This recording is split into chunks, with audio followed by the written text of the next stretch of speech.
Come on, you guys heard him. Hey, sure. The wages and blessing never living a lie. So we keep our meditation in the eye. We weather the storm and put up a fight, 'cause we can do anything.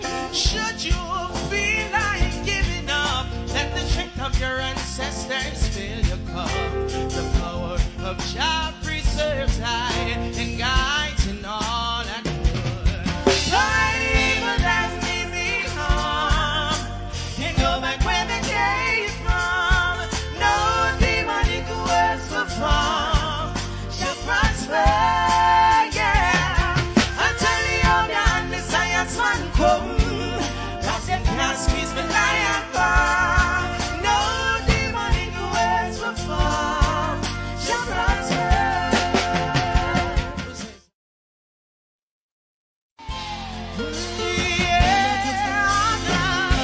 Come on, you guys heard him. Hey, sure. The wages and blessing never living a lie. So we keep our meditation in the eye. We weather the storm and put up a fight, 'cause we can do anything. Should you feel like giving up, let the strength of your ancestors fill your cup. The power of Jah preserves I and guides in all that good. So evil that may be harm, can't go back where they came from. No demonic words will form shall prosper, yeah. Until the older and the science man come, cause them can't squeeze me like bar. No demonic words will form shall prosper.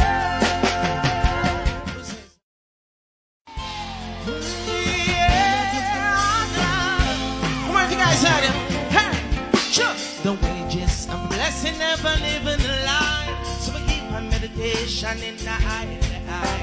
We weather the storm and put up a fight, 'cause we can do anything. Should you feel like giving up, let the strength of your ancestors fill your cup. The power of Jah preserves I and guides in all that good. So evil that may be harm, can't go back where they came from. No demonic words will form shall prosper, yeah. Until the older and the science man come, cause them can't squeeze me like bar. No demonic words will form shall prosper.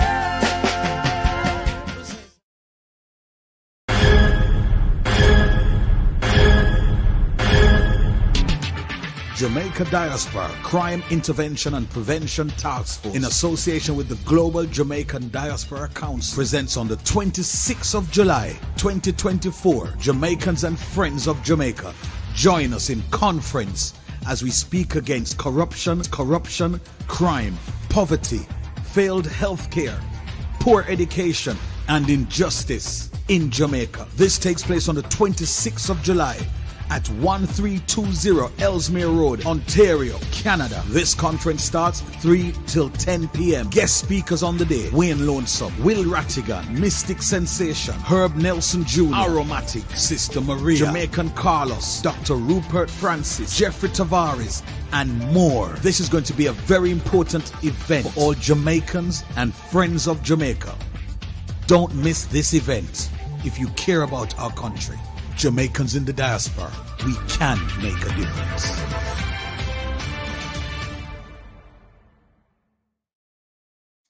Hello, welcome. Happy Tuesday. Happy Tuesday to everyone in television land. Happy Tuesday to our silent supporters.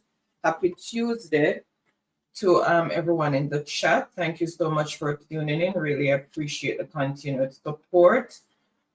Please remember to thumbs up the live when you come in. Share us out if you can. And if you're new to the channel, please throw us some support by subscribing.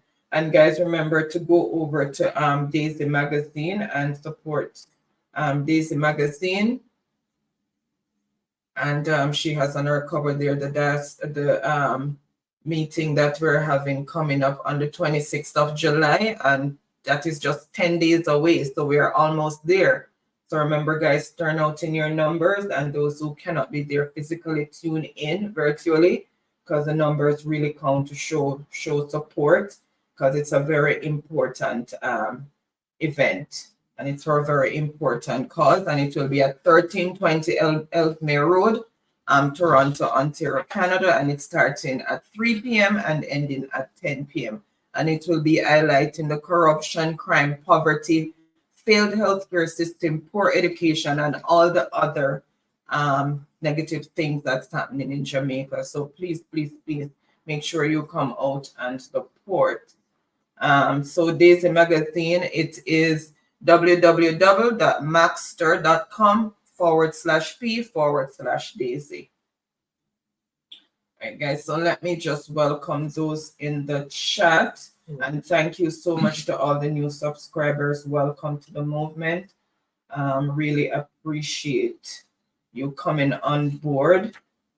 And to all those who are still reeling from the hurricane, I'm just praying that things will get better soon. I know it's looking bleak right now, but stand firm, hold strong, and keep the faith. Help is coming.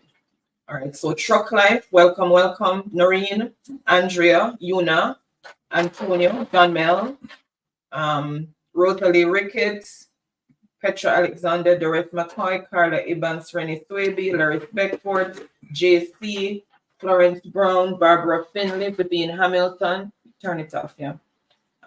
Freedom, Catherine Heitness, Winnie Mead, Born Again, Oh Lord, Zach Najard, Black Beauty, welcome, welcome. Thank you so much, guys, for tuning in. Without any further delay, I am going to hand over to Byron. You're welcome, Don Mill. All right. Thank you, honey, for that usual precursor. As always, right? Wonderful articulation there. Appreciate that. I want to say again, big thanks to all of our subscribers, right? For all those persons who have been following us, right, from ever since, right? You know, we are on social media.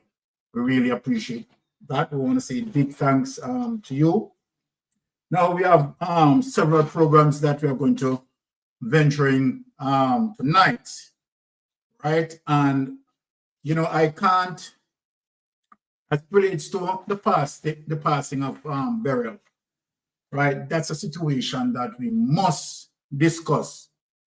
And I want to tell my people as it relates to this Jamaica Labour Party government, right? And I'm not going to politicize the issue as it relates to what is happening, particularly in rural areas where the Hurricane Beryl hit, right, most intensively.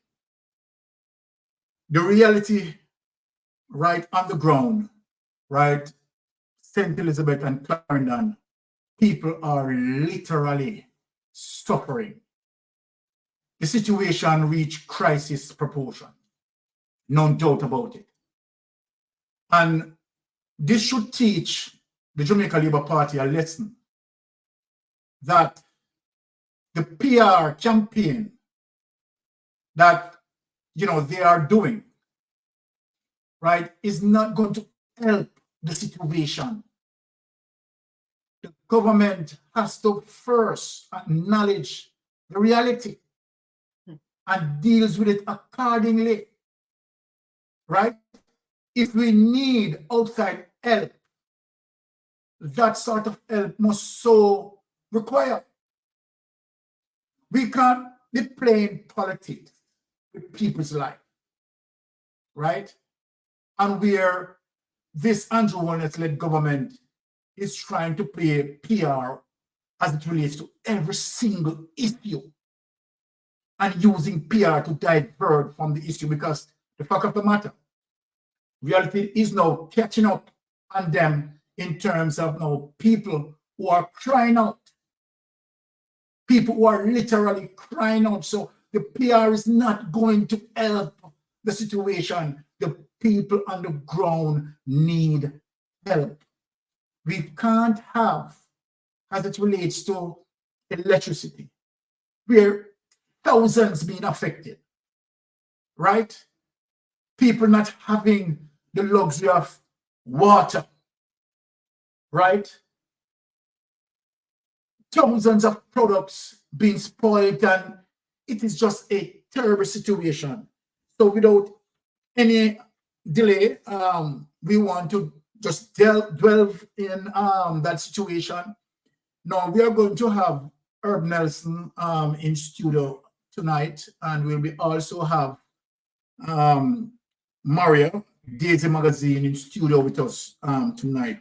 We'll break down some of these situations, right, and see how best that we can get help, right, for the people in terms of the government acknowledging, right, that the PR thing is not working, right? The people need physically help, and JPS, right, need to speak the truth. If the task at hand is beyond their control, they need to open up, right, and seek outside assistance. Now, Mark Golden has been telling them. But guess what? At the end of the day, they have to be playing politics. So when Mark Golden make a suggestion in terms of, seeking outside assistance, right, to help speed up the process, right, they don't want to listen. They don't want to listen, because if they do listen, okay, Mark Golden is going to get, right, the momentum. While people are suffering, people are dying. It is not the time to play politics, and the Jamaica Labour Party is politicizing the issue using PR. PR cannot wash away people's stress and the reality on the ground. There is no PR that is going to wipe that away. People are physically suffering, and they need urgent help. This is what the situation requires. So without delay, let us get into some of the situation in terms of the PR stunt that the Jamaica Labour Party is carrying on with, right? Wifey, can you lift up this document? Just to take people and just edify the people as it relates to the level of PR stunt the Jamaica Labour Party is carrying on with, as opposed to acknowledge the situation and deal with the situation, put the politics aside, right, and both political party work together, right, in solving the crisis, right? So let us bring up that first document. Before I share it, Dwayne Graham is just saying, want to big up Color TV. I see him helping out with the people in St. Elizabeth. So big up Colors. Big up, yes. All right. Well done, Colors. Love that. Right? Yeah. Cheer. Yeah. Okay. So this is the PR that the JPS, right, is selling people. And I want you to look at it. And this is far away from the reality. JPS adequately equipped to restore power after hurricane. And this is July 2nd, 2024. Now I want you to see the date. I want for people to see the date. And today's date is the 16th. So just imagine 14 days after, right, we are still in dilemma. On July 2nd, the JPS is saying that they are adequately equipped to restore power after hurricane. This is what they are saying. This is the PR stunt that has been carried on. The Jamaica Public Service Company is adequately equipped to restore power in the event of outages due to the passage of Hurricane Beryl. This is what they have said. This assurance was given by Director Business Continuity Roger Kennedy while addressing a briefing with agencies responsible for disaster preparedness and members of the cabinet at Jamaican House on Monday, July 1st. Now brought forward to today, the 16th, we know that all of this was a PR. Mr. Kennedy said all the company's hurricane system have been tested. We are in a high state of readiness for hurricane burial. We have had our simulations and drills conducted prior, as is mandated at the start of a hurricane season. So we are through with that, and we believe we have adequate supply of materials for restoration after the hurricane, he indicated. Now we know that that is not true. Here he is saying that he has supply of adequate supply of materials for restoration after the hurricane. And there we go, 14 days out, 14 days onward, right? And nothing like this. Mr. Kennedy said, based on the hurricane shock, there will need to be some pre-positioning of materials, especially along South Coast parishes. So they spoke about the South Coast parishes. And indeed, these South Coast parishes are the one being hit the most as it relates to St. Elizabeth. And we are prepared for that. Well, obviously, you have not been prepared. Obviously, what is going on now, you have not been prepared. Our staff already training their hurricane roles, and at JPS, our staff know what they are supposed to do, and they are assigned a role he pointed out.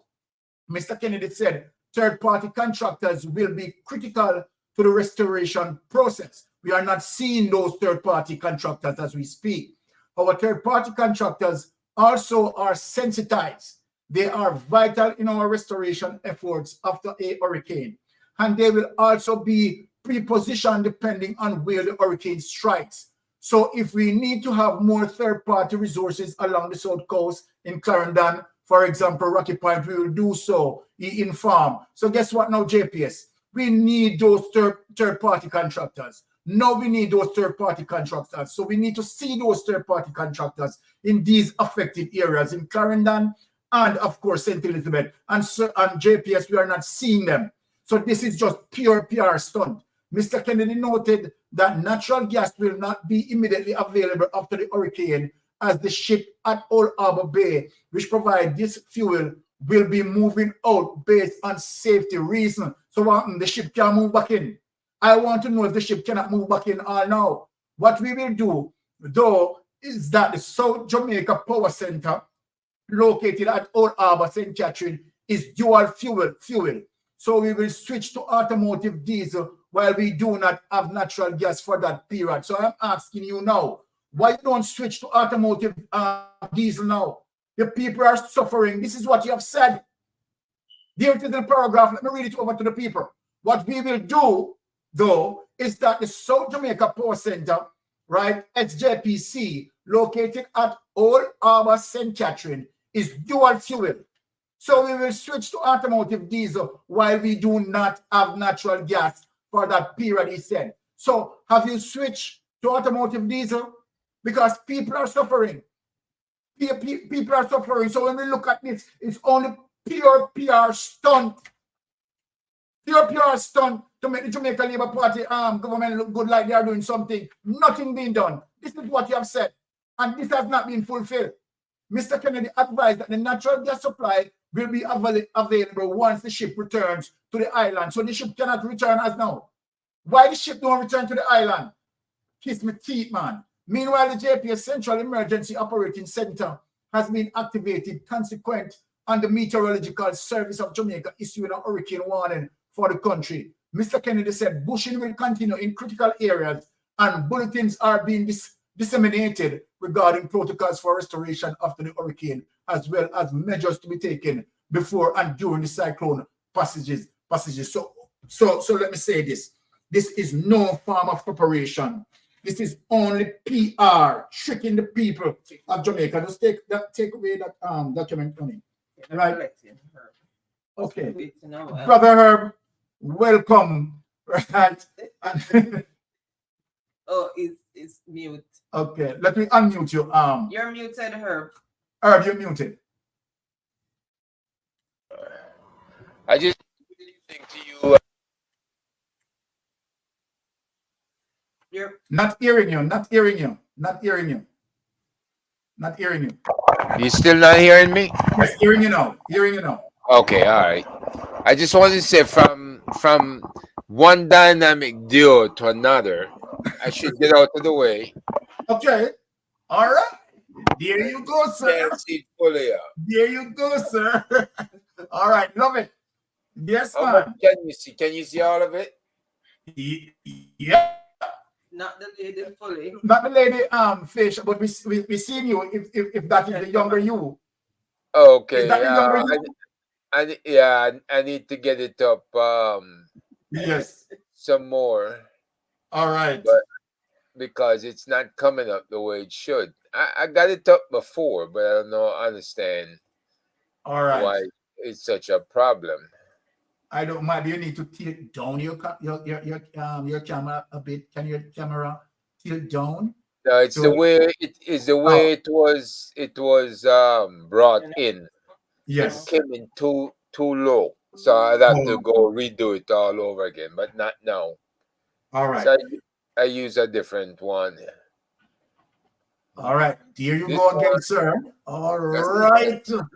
Right. And of course, I salute my 3-star general. So Yeah. all right. So I don't know if you saw any of these before. No. All right. That one, you know who that is then? All right. That's Jerome Powell. Okay. Oh, his head is down. His head is down. So, Yeah. and then her ear. Yeah, I will have to blow it up some more. Yes, so that's you and Colin Powell. Yeah. Okay. All right, sir. I mean, Honors. honors Thank you. and for respect, your service. sir. And we thank you for your service. Yeah, I don't know. All I don't know. I didn't think I'd shown you guys these before, but No, we haven't seen them before. But the first time was with the wife, and then with Mrs. Powell, and then with Jerome Powell. Yeah. All right. Okay. Right. We love that. Right. Well decorated and so forth. All right. So here it is, Brother Herb. Yeah. That JPS is telling you all the preparation, right, and all the readiness that they are well ready, right, to deal with the passing of an hurricane. And yet, now we have the passing of a hurricane going, 13 days out, right, and people are suffering, right, as it relates to St. Elizabeth and Clarendon. But let us get some more into the program before I ask the panel to chip in, because I know that Maria will be joining us later. So without any delay, wifey, could you bring up the next document for me? Okay. Right, let us show the people. Right, we can't have the Jamaica Labour Party just doing PR, right, and not acknowledging the real seriousness on the ground. Yeah. A flash flood watch remains in effect for several parishes following the passage of Hurricane Beryl. The watch is in effect for low-lying and flood-prone areas. The Met Service says persons should expect mostly cloudy conditions and isolated showers in southern and northwestern parishes. Persons are advised to take the necessary precautions. The advisory will be reviewed at 5 p.m. this afternoon. Jamaicans are being told to brace for increased rainfall starting Friday and going into the weekend. This as a tropical wave is expected to move across the island. The Met Service says showers and thunderstorms associated with a tropical wave is expected. The tropical wave is east of Hispaniola and is moving westward. Sometime tomorrow and passing across the island by Saturday morning. Because of this, there is in the forecast an increase in showers and thunderstorms that's expected across Jamaica in the afternoon on Friday. We do also expect some showers to continue into the night and morning, especially across sections of southern parishes. And for the afternoon on Saturday, more clouds, showers, and thunderstorms continue to affect most parishes. And our coverage begins in St. Elizabeth, where the authorities are pointing to devastation in the hurricane's aftermath. TVJ News understands that Prime Minister Andrew Holness will visit some of the affected areas this afternoon. Our reporter, Kalisha Williams, has the latest. So this is merely a fraction of what we've been seeing all morning here in St. Elizabeth, and it explains why thousands of people are now without electricity. Several roadways are also blocked, and our news team has been speaking with the residents and the authorities, and this is what they had to say. But blockage right around. The whole anything coming from Santa Cruz way, Holland is blocked, Horton is blocked. So any vehicle coming from Santa Cruz, going to Middle Quarters or going to Magati, blocked off. This is really bad. I never anticipated a vacation like this, but you know, I'm still grateful I have life. So from chaos on the roads to devastation on farms, I spoke with one farmer who lost over 8 acres of plantains.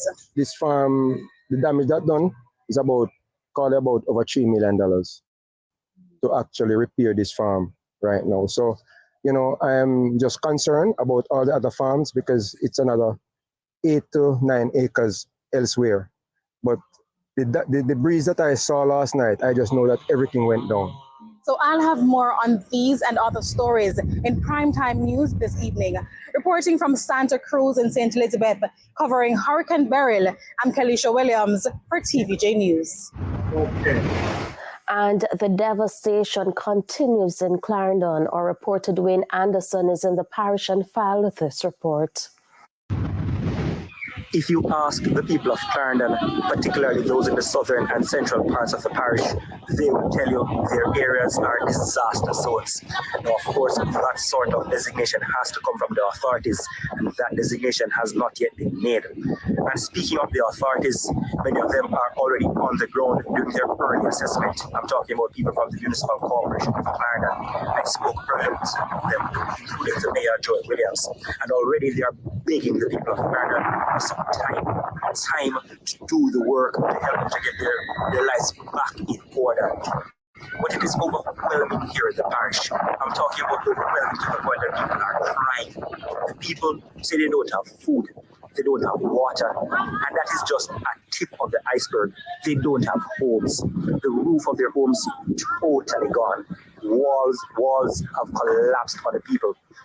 This gentleman behind me is a blind man. He's there sitting, pondering about his future. He's just one of hundreds of people in Clarendon who are facing an uncertain future at this time.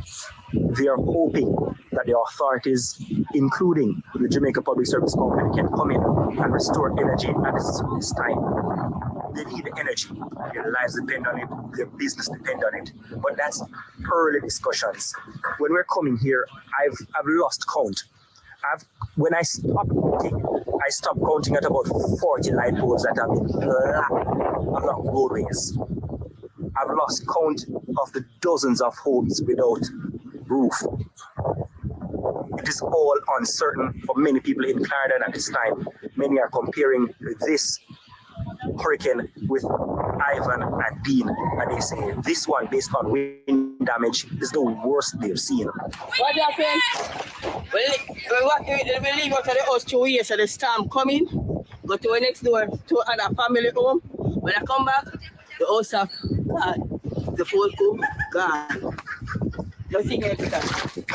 I can't pick up the pieces them right now. And if you're looking, and you see it, if one more shower come, we all down like it. So what you see here is just a result of what actually took place.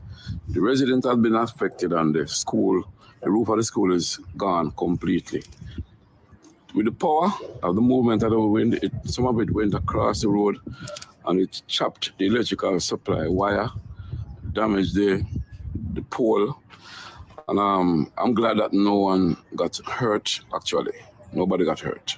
You have any idea how many people this school serves, in terms of students? And I think around the staff is around 3 to 4. I'm not so sure of the population, but it's quite a few, maybe about 30 or 40. Could be a little less or a little more. But I'm glad it's summer holidays. So education itself, because they have 2 months to maybe make good on the repairs. Based on my own observation, in Southeast Clarendon, for instance, we have hundreds of homes that have been damaged, flooded, house flat roof gone, animals that have been, unfortunately didn't make it through the rains, coming down from Freetown straight into Cockpit. Mitchelltown seems to be one of the areas where you have severe damage. Portland Cottage, where we are now, Rocky Point, Longwood, Lioneltown, a lot of flooding. But the reality is that we have to give thanks, because this could have been much worse if we got the direct hit.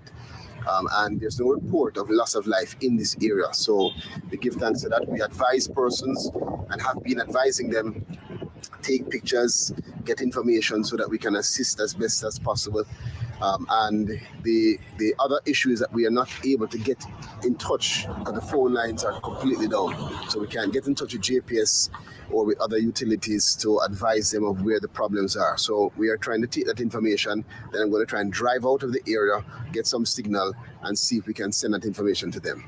Reporting from Clarendon, I'm Dwayne Anderson for TVG News.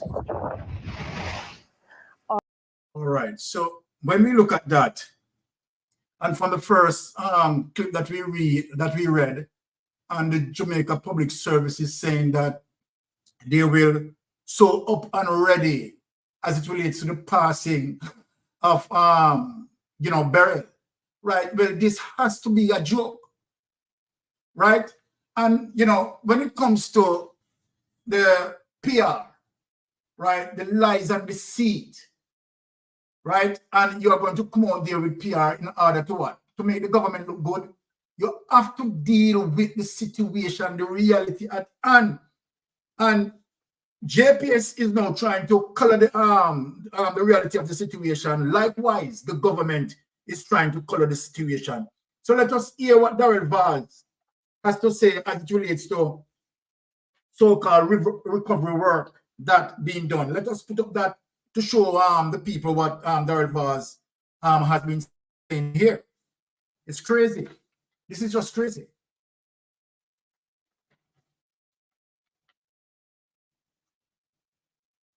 All right, let us, with representatives of the JPS, Digital and Flow to the worst affected areas in Clarendon, Manchester, St. Elizabeth. I was shaken to my core. I was emotionally distressed to see the conditions of persons in the aftermath of Beryl. So I'm happy that we are able to make some significant inroads into the repairs. There has been significant work done between my visit on Wednesday and now. And what I'm pushing for is to move away from the percentages. So when JPS says that they are 95 or 96%, or they have restored 96% of the island's electricity, that doesn't give a sense of distress. That actually makes the numbers look good, which is good. But the bottom line is that there's thousands of persons across Jamaica that still don't have light. So what I want to do this week is to stress to JPS the need to restore the rest of the island in parallel with the worst affected areas while we wait on those to come back. But there's too many pockets across Jamaica outside of the worst affected areas that still don't have light at this time. JPS is telling me a few days for the rest of the country, but the truth is that 10 days have gone after 2 days for assessment, and therefore we are now in the crisis situation as it relates to the restoration of light and, of course, a water situation. Living without light and water for more than 7 days is a crisis. So I want Jamaica to understand that I'm fully aware of that, and that whereas I feel that we have done a good job so far in terms of the coordination of the response, there is still a lot of work to do, and there's a lot of people that are suffering as a result of the loss of light and water. So I would say that this week, once again, is a critical week based on the amount of time that has elapsed. And we need to make sure that coordinated effort continues, but intensifies by the JPS. I am happy to know, after going to the control room on Friday, that they have sought assistance in terms of the bauxite companies and their expertise in terms of engineers and manpower. And they have gotten additional contractors outside of the existing subcontractors that they have in normal times. And I will be reviewing that again when I get the report tomorrow to take to cabinet in relation to a review of their ability to pull us through this in the shortest possible time. So what I'm trying to do is I have JPS with me and Digicel and Flow. And what I want to do is to kind of get a personal assessment so that when I get the reports from them, which I get twice daily, I can kind of put a situation to a report, because obviously if not, I don't really know the situation. What we are going to do, Beyond, is to separate this area, the southern belt here, in terms of the hardest hit areas. And basically JPS has put together a task force that is going to be specifically dealing with these areas. The most important thing in areas like this that don't have any light, any water, any communication is to get back communication, which is the easiest one, and of course to get back the light so that the water can be pumped. We have a good coordination in terms of government response to talk to one another, NWC, JPS, Digicel, and whoever else. So it is working well. I'm kind of staying on top of it. But the truth is that there's a lot of work to be done. Not only in the restoration of power, which is obviously the major thing, but after that in terms of rebuilding these areas. People have been wiped out. The farm and the hard is gone. The chicken that they raise spoiling it in the fridge. So government has to come up and appear. We have spoken about it yesterday with a comprehensive plan, because it has a many different dimensions to it. So obviously, I do see the situation, Herb. In the onset of this thing, right, the opposition leader, Mark Golden, was actually telling them from the start, sure, they have made contact with even outside forces, right, to help the situation. And so then now he's now acknowledging that, right, that of course that sort of help really needed. When you look at the situation here, right, as it relates to the dilemma that is hitting the people, the reality on the ground, people are suffering, no water, right, no food. We are going to shortly face a food crisis there, right, obviously. And so then that is now a situation that we have to I'm not sure in response to the situation, right? So Herb, what do you have to say about the situation?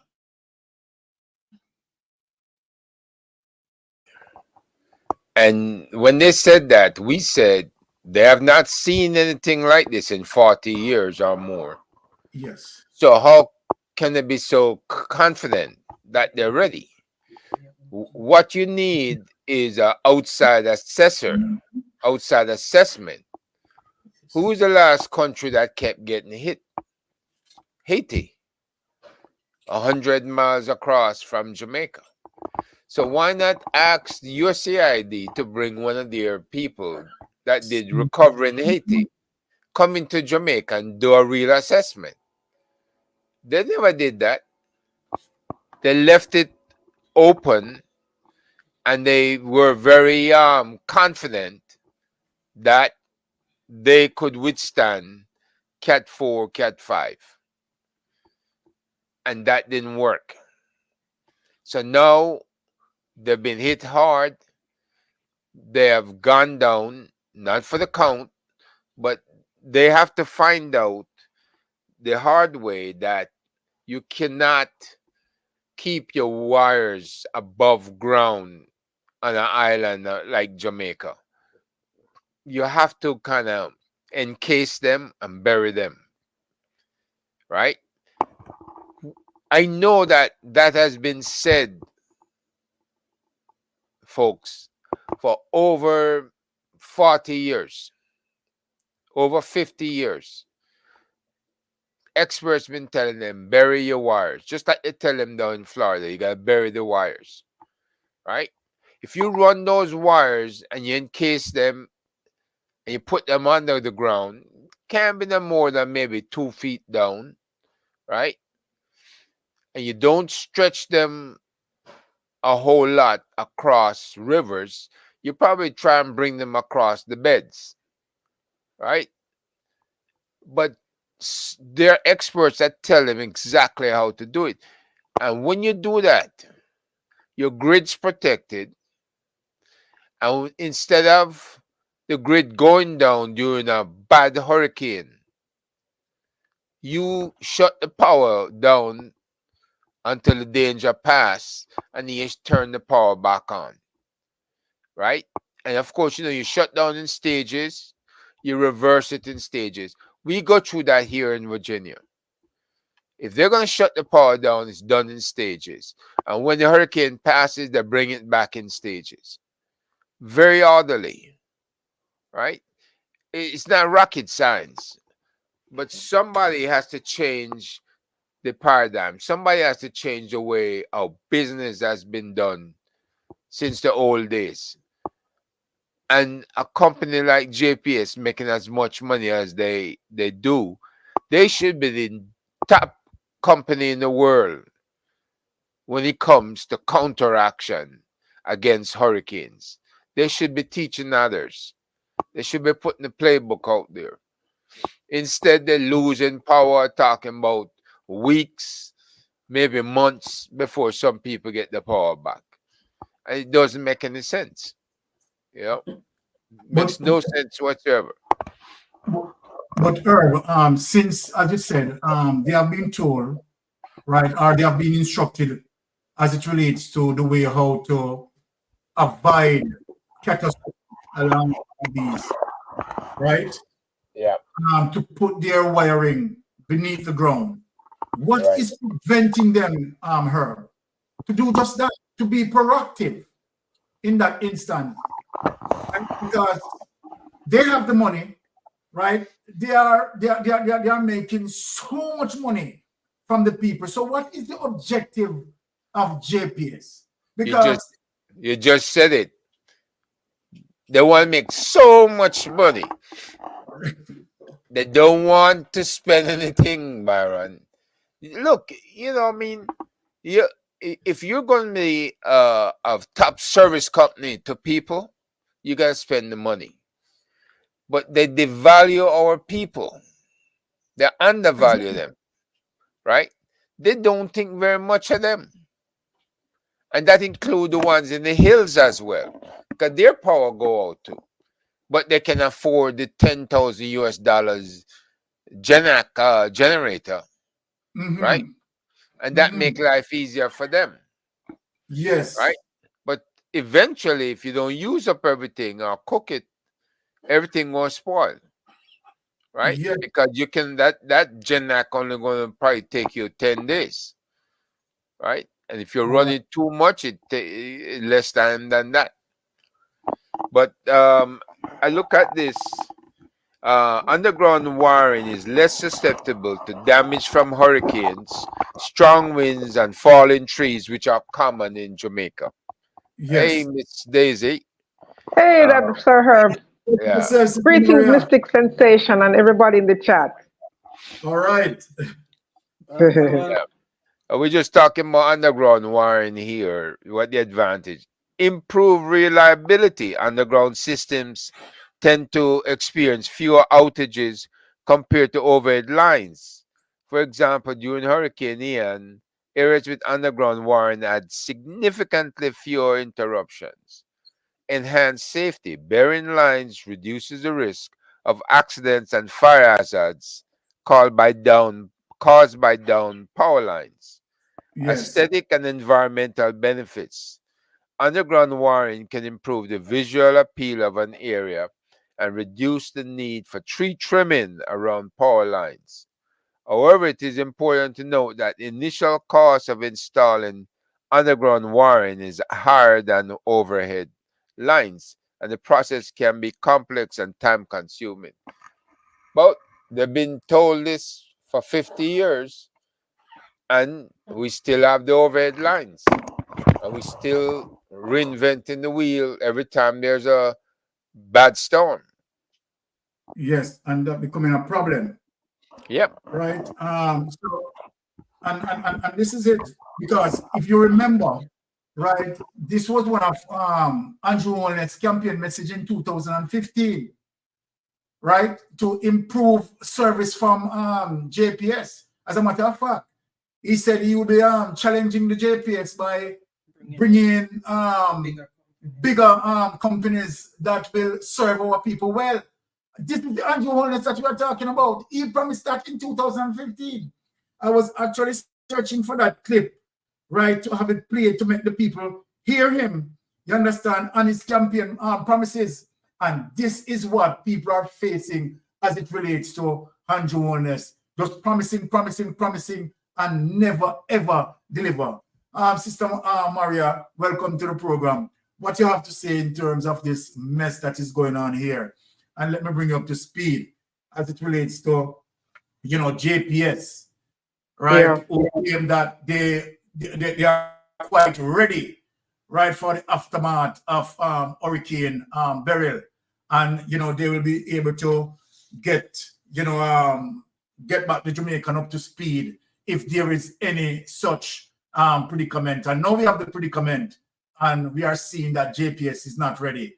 What have you say about this, Sister Maria? No surprises there. But then the Prime Minister also said that the country was ready for the storm. And here we are, the aftermath of Beryl, or 2-3 weeks in, almost 3 weeks in, and Yes. the country wasn't ready Exactly. for Beryl. And people are still feeling the effect. It's not that we're saying that things would have been back to normal already, not far from it. But there should not be so many things left undone where the suffering is so bad. The Minister of Transport came out and said that 96% of JPS customers are back online, and it turned out not to be so. And I mean, he didn't need a Bible and Encyclopedia Britannica to tell him that it wasn't so. Because when you look on what was happening on the ground, it was not that way, And then we have to address people in the low-lying areas.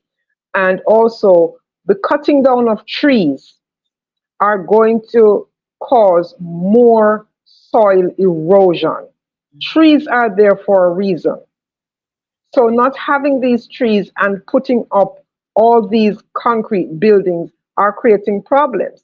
And for poor people who cannot afford to move to higher ground, there has to be something in place to address their living situation.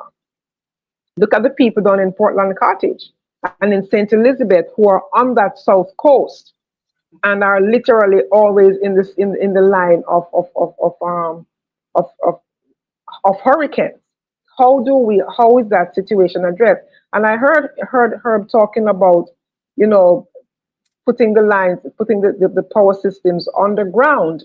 And a lot of countries are doing that. In America, where a lot of places you go now, you don't see any power lines. You see very few, but everything is being put underground. It is something Fantastic Five and I talk about all the time, how these lines are no longer are being buried, and it is safer to do so. And they have ways to protect them. Given that Jamaica sits on an earthquake fault line, there are ways to protect them from the effects of an earthquake. So why has the government not been investing, in these kinds of energy? And also, what about solar energy? How are they going to approach that? Wind farms, how are they going to approach that? They have to look at other sources of energy. Is it also possible to divest from divest instead of break up the monopoly of Jamaica Public Service and have more power companies? If you have more power companies, will it bring competition? And will the competition force them to do a better job and also reduce the price to customers? So those are the things that we have to start talking about.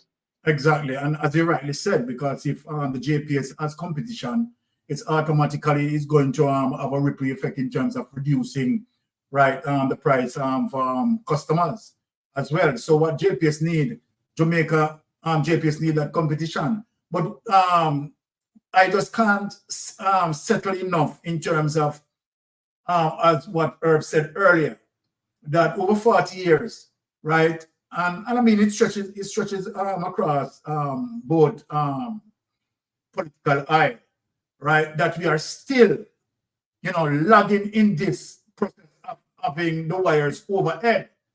Why the political machinery, right? Whichever party in power don't realize that, okay, for over 40 years that we have been doing this, right? And we have series of hurricanes, right? And it's the same game being played over where people suffer, right? What are the steps that we are making in terms of putting those lines on the ground, right? Because that is where the politics needs to move to prevent these things from happening in the future, right?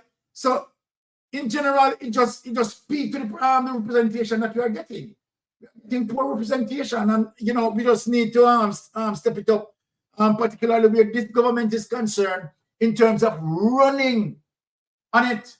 Right, in 2015, he spoke about it, right, identified the problems in JPS, and he said, Maria, that his government, you understand, is going to get rid of all of that, and he will bring in bigger this and bigger that, right, so that people can get more affordable energy. And here is Andrew Holness' government, right, having 8 years at the wheel. 8 years at the wheel, and Andrew Holness had done nothing. Andrew Holness-led government is a PR government, and people need to understand that. Their only motive being in power, their only motive being in power is not to bring the nation forward in terms of better progress. It is to bring their pocket forward in making them, right, enrich on the back of taxpayers, right? Them and their elite friends. That's all what they are doing. Now, we are going to get into serious matters of the day, but we couldn't have started without not touching the crisis that is currently happening, right? As it relates to our Jamaican brothers and sisters, right? Feeling the predicament, right, after the passing of Burial.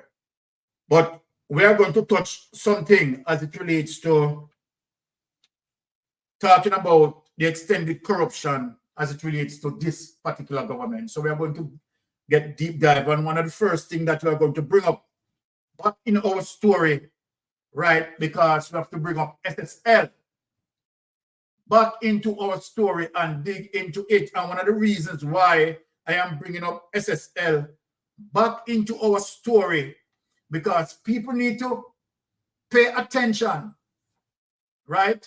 The recent development with SSL and what the government is doing.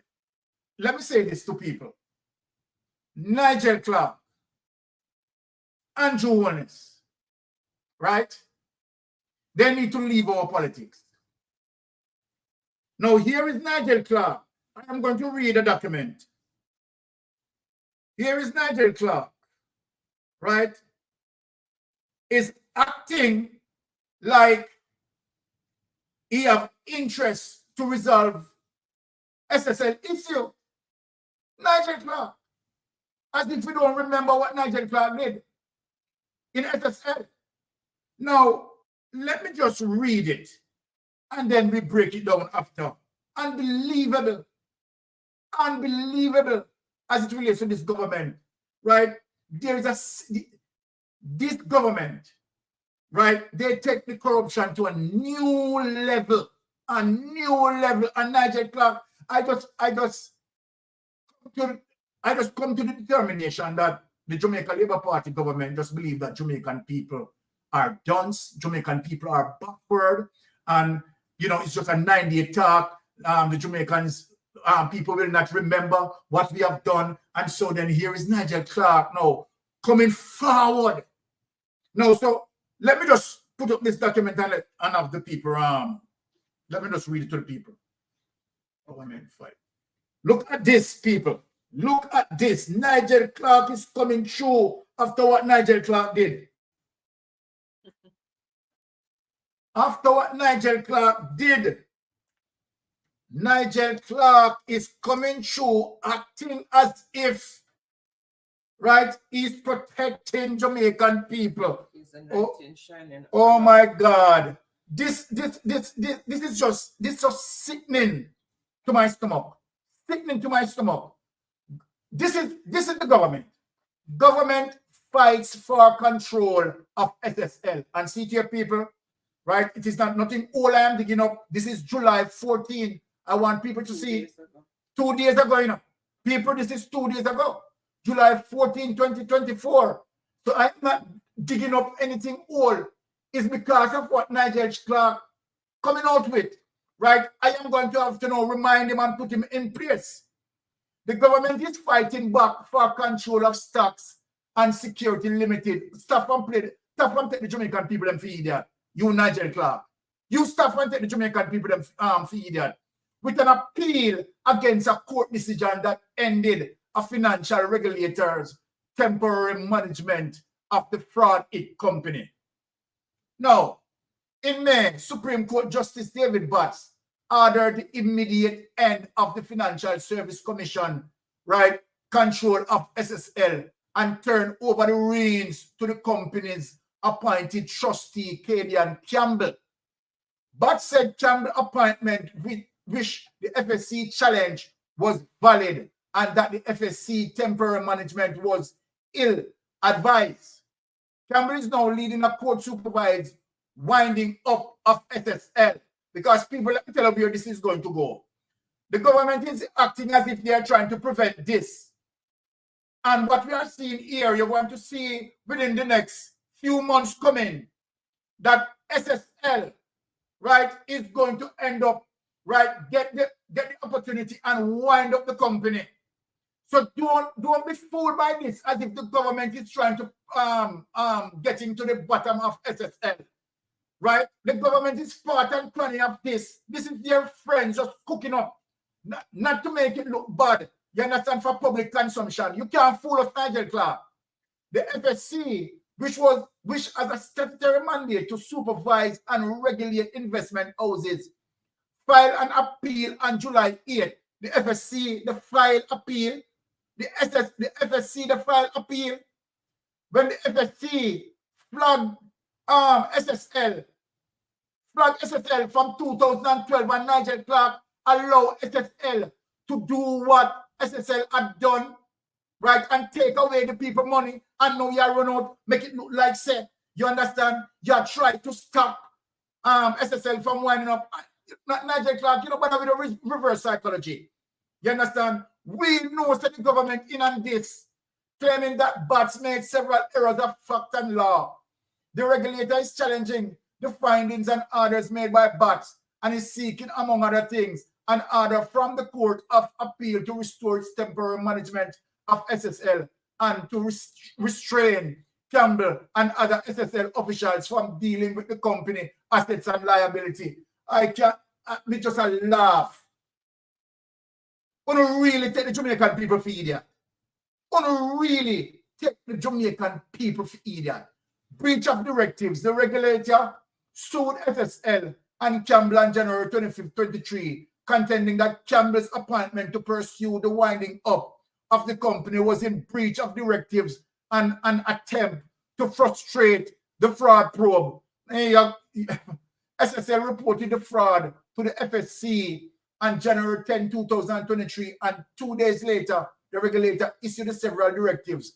Campbell was appointed on January 16, 2023 to lead and winding up and reorganization. The same day, SSL directors also declared solvency on January 17, 2023. The FSC took over the management of SSL through Ken Tomlinson. The judge said the winding up by the directors was properly started before the FSC took over the firm. But the regulator is contending that Justice Batts was wrong to find that Campbell's appointment took precedence over the temporary management and that there was no entity for the temporary manager to control because the winding up of SSL was already underway. It is also arguing that the judge was wrong in asserting that the FSC did not have the authority to curtail a wind up initiated by SSL shareholders. The FSC also took issue with BAT, accepting that declaration of solvency was inaccurate, yet declaring that it was not fatal to Campbell's appointment. The FSC is also claiming that Justice BAT made a mistake in allowing SSL and Campbell to pursue damages from the FSC over an injunction that was put in place last year until the lawsuit was resolved. It said BAT made the order without a formal application for an inquiry into the damages, which would have allowed the FSC to mount a response. So all of this, you all know it. You understand, prior to BAT doing all what he had done, and sit and wait, and now run out and make it look like say, protect the people's interests. Not protect the people's interests. You people are not protecting the people's interests, right? You are hiding. The government is hiding the criminality in SSL. Right, the government is hiding the criminality in SSL in dismissing FSC lawsuit, but ruled that the court should also be slow to confer on the regulator or an agent of the state the power to restrict what essentially amounts to a property right. But the FSC is insisting that the judge failed to recognize that the commission's lawful powers to take over temporary management of the regulated entity is wide and not limited to circumstances where a receiver is appointed. On the issue of the solvency declaration by SSL directors, but accepted that at the date that the declaration was filed, the company was already in a solvent position. But whether the declaration of the solvency was truthful or inaccurate is irrelevant because the declaration was unnecessary for a winding up process. He also said that on a balance of probabilities, the directors acted honestly and with good intentions in signing the document based on information before them. All of this is foolishness. Take this away. Take this away.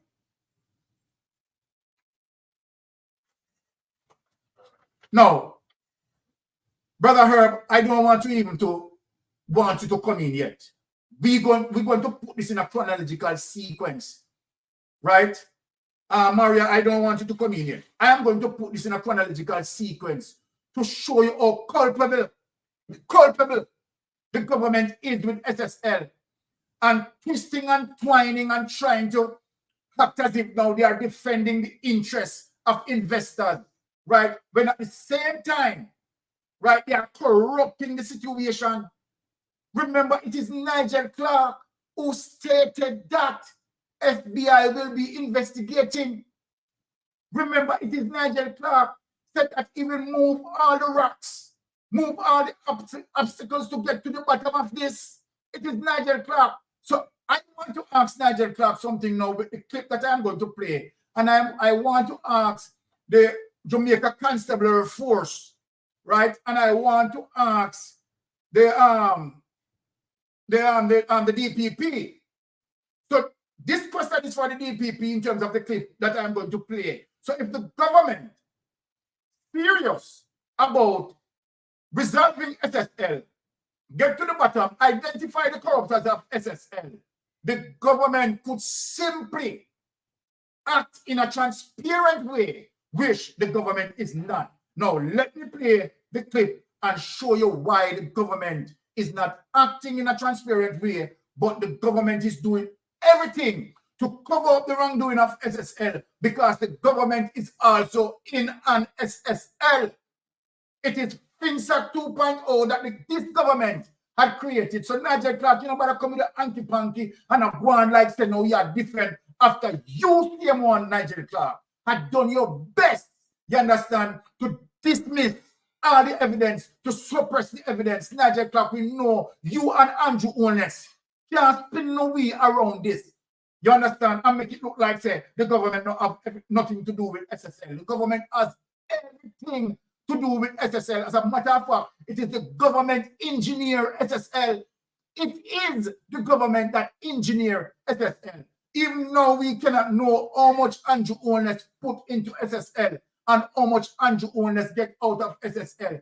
If the government wanted to be transparent, right, Andrew Holness should come out and tell us how much money did he put in SSL.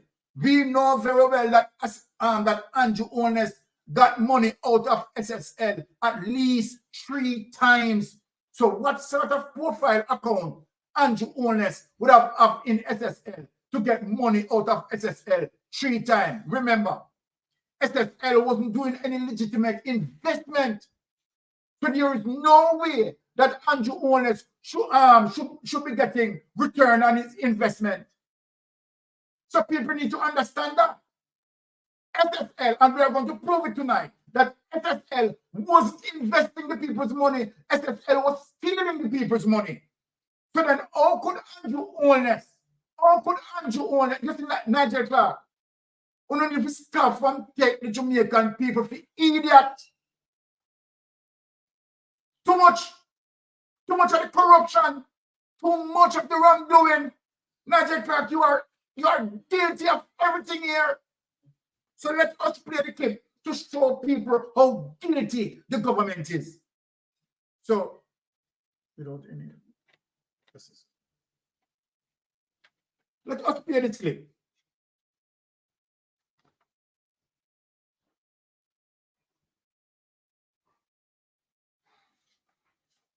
Right? And this is it.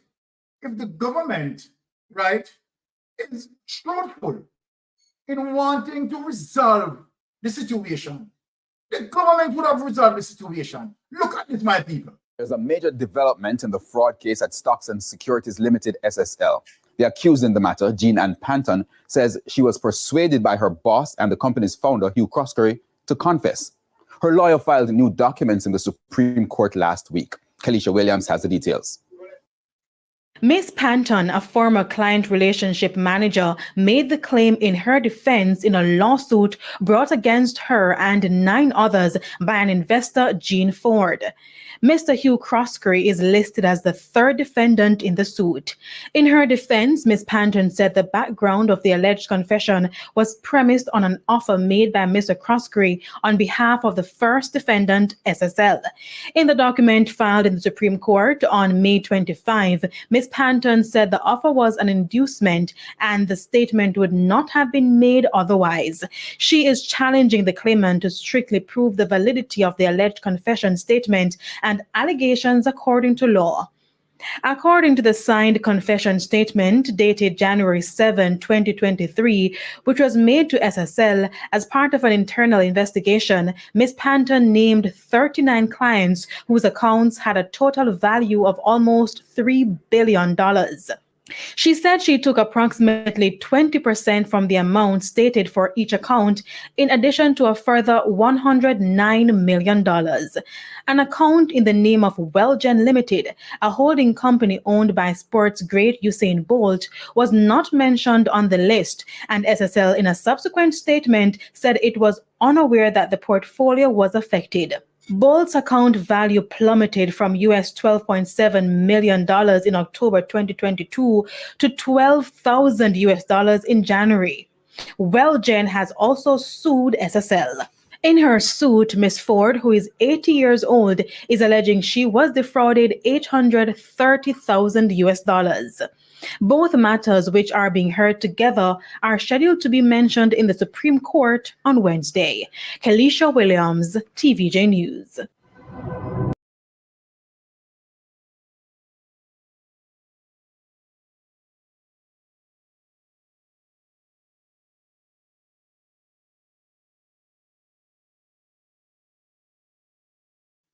Okay, let us now speak now to the panel and our esteemed members in the chat. We are going to reason now rationally. Now, here we have a case, right, where the wealth advisor is now saying that her initial confession, right, that she had done it under the advice of Hugh Croskery, the owner of SSL, who, right, asked Jean Panton, right, to take the blade. Because that is what Jean Panton is saying. Jean Panton is saying that, look, my confession, previous confession, right, I was induced by my manager, right, Hugh Croskery, right, to make such confession. Now, Sister Maria, let me ask you, in any civilized country, and any investigator hear that, wouldn't this something that the investigator want to pursue? Talk to me, Sister Maria. Yeah, but exactly. And from the get-go, the government dropped the ball because there was no account. First of all, when the fraud was uncovered, I'm sure the minister knew what was happening way before everything collapsed. Because had he not known, how then could the prime minister have taken out his money from SSL and left the taxpayers' money in SSL? And that's another thing that a lot of, this SSL thing has been swept under the carpet, but taxpayers' money was caught up in the SSL debacle. Now, from the get-go, the SSL, the building itself, which became a crime scene, was not secured. So that created one set of problems. Now they have this young lady that they say, they have accused and charged for stealing money from SSL. But there's no way this one person could have stolen all that money from SSL. No way possible, right? And the other thing is, the directors of that company, have they been questioned? Why have they not been questioned? And why have they not been under arrest? Because they're the owners of that company. So for them to pretend, for the system to say they don't know and so absolve them of any culpability is shameful and tells you that there are laws in Jamaica, one for the people who live above halfway tree and one for the people who live below halfway tree. Because that is what we're seeing here. Because in a normal, healthy, functioning democracy, they would have been the first to be interrogated, the directors of the company. But for them to have not been interrogated tells you everything you need to know. One, who do they know and who knows them? What are their connections to the movers and shakers in government and in business in Jamaica? So this is something that reeks of corruption and cronyism and nepotism, and is not who you know, but who knows you, right? And as a sidebar, we can look at the Patrick Bailey situation. Exactly. So we all of those things tie in where these people run afoul of the law and they're not held accountable. But if somebody picks one Aki because he's hungry off of the tree of the on King's House property, which is the people's property, no one is encouraging stealing, but walk in the shoe of a man who is hungry, and then you'd understand if he sees food, he's going to take it. And then he has to pay the penalty for doing so because he was hungry. Yet here you have all these people raping and pillaging taxpayers, raping and pillaging people who trust them and put their money in the bank, and nobody is holding them accountable. And you have a DPP who sits on these things. Exactly. Look at a Ruel Reid, look at a Grace McLean, look at the guy from Water Commission, and all these people and all these cases. But as we are talking about SSL, you can look at all the other cases that mirror what is happening at the SSL. There is no accountability, there is no transparency. Why were the directors of the company not questioned. We don't see anything happening? The finance minister came out, he said he will leave no stone unturned. And yes, the FBI, he didn't say the FBI are coming out, they're going to ask him. He said they were there, they were involved. Exactly. And it turns out nothing went the way he said. It wasn't that way. So this is the kind of thing. And the thing is, because it is 9-day wonder in Jamaica, poor people forget it. And then they take the poor people for idiots because people are so busy trying to live their lives and make a living for themselves that they don't even have time. They will talk about SSL, but it is not in every conversation that they're having. But we on social media are holding them accountable and asking the questions on behalf of Jamaicans because they're the ones who are suffering because of this level of corruption. SSL is a problem. And it comes from a problem that was addressed and allowed to fester. They knew SSL was a problem 10 years before it all fell apart. And nobody did anything. A report was sent to Nigel Clark. And Nigel Clark, no, he didn't. You see? So that is the problem that we're having. So, Herb, let me bring you in this area here. Now, SSL, right, being the subject of a crime scene, Nigel Clark said he's going to get to the bottom of it. And then the next thing we know is that the government allowing the crime scene to be contaminated, right, by having the same SSL people who mix up in the corruption to work at SSL to continue to keep up SSL. And go further than that, taxpayers' money at one time he wanted to pay them.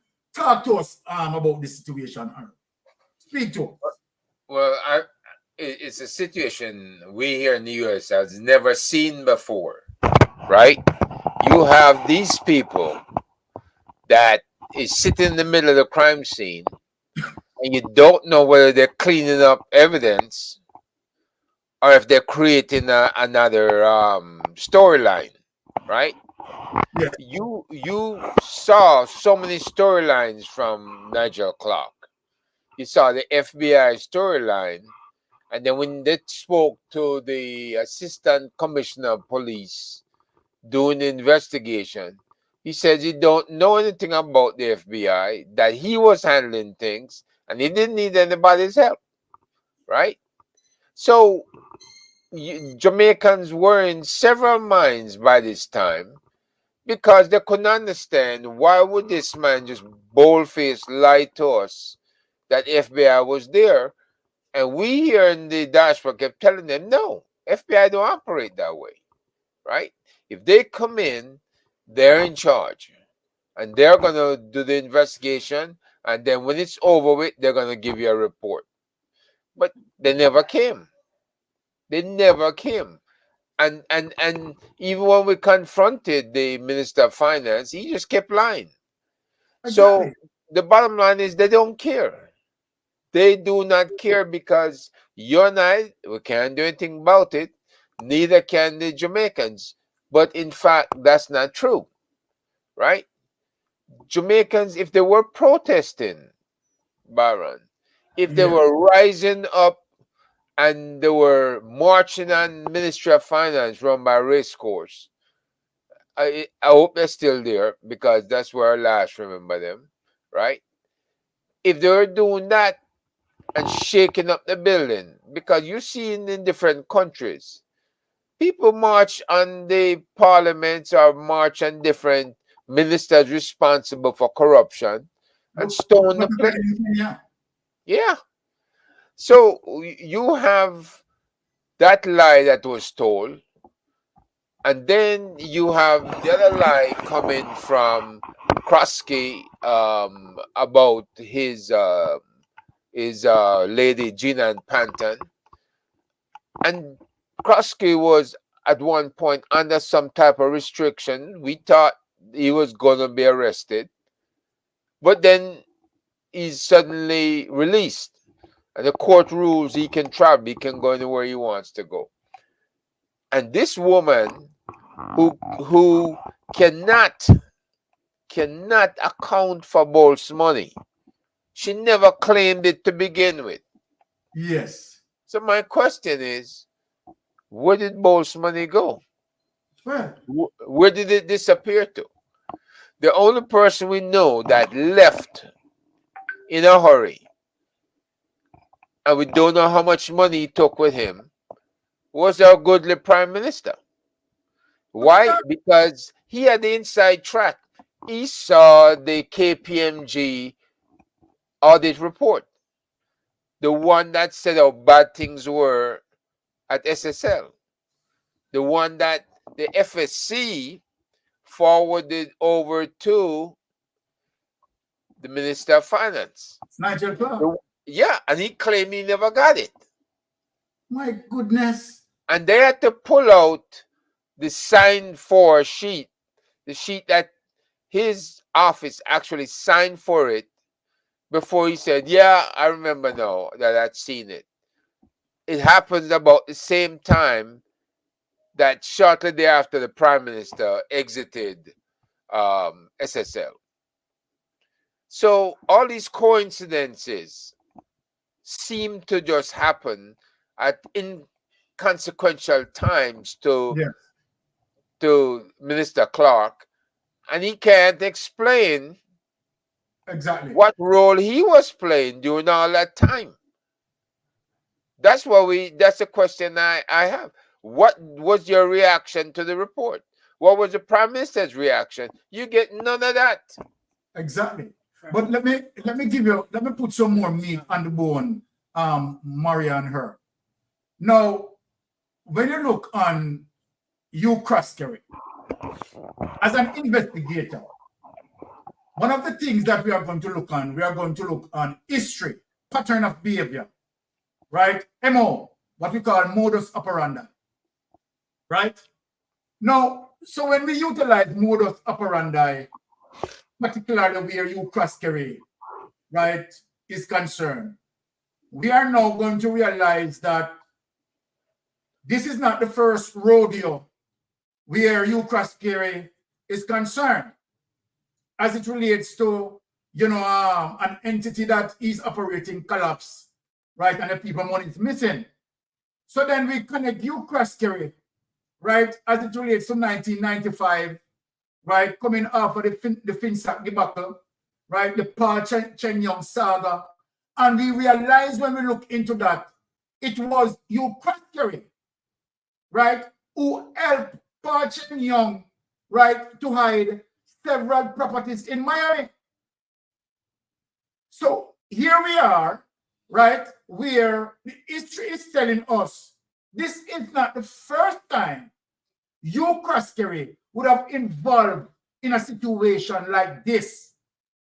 You are going to tell me that the police, the investigators, the prosecutor will look at this, right, knowing the situation with FinSac, knowing the situation as it relates to Paul Chen Young and associates, and knowing that Hugh Croskery, right, had hidden some properties for Paul Chen Young, right, mix up in that, and you are going to tell me that in SSL, where you have Hugh Croskery now resurface, and the criminal justice system is not looking at Hugh Croskery?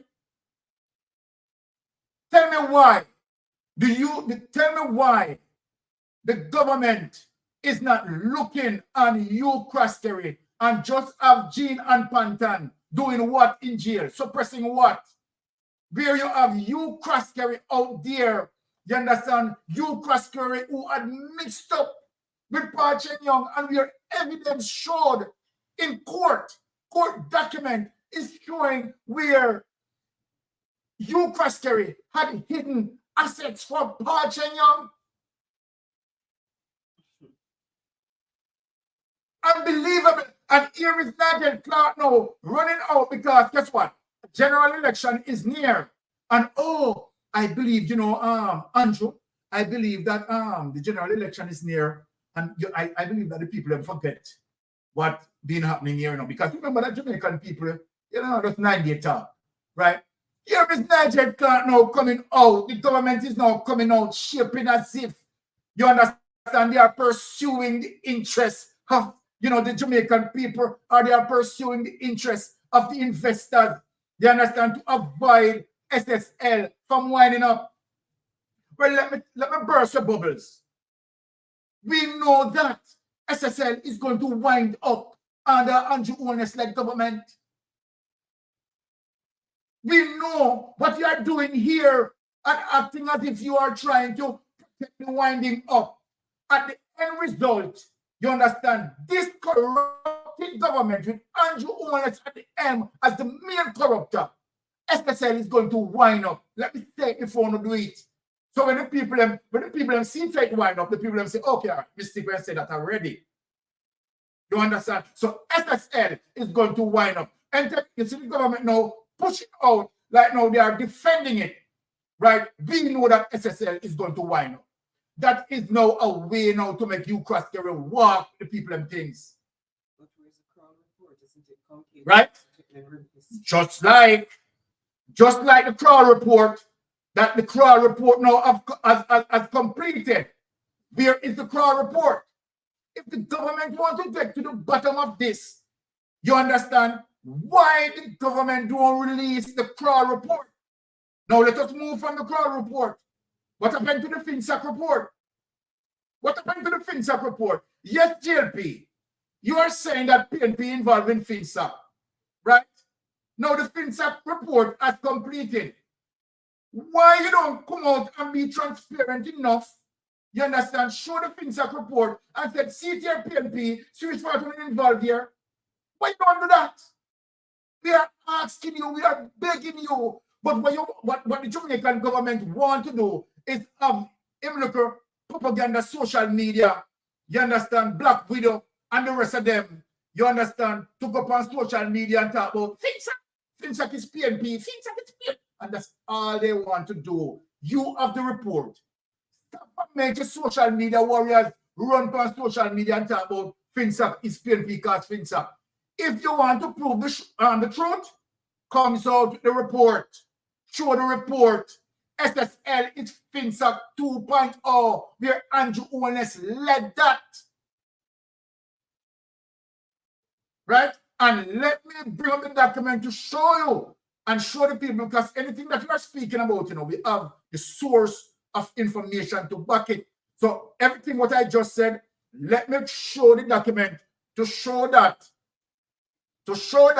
Nigel Clark knew very well that SSL was doing what SSL was doing, and Nigel Clark allowed SSL to continue in its wrongdoing, you understand, and rob investors out of their money.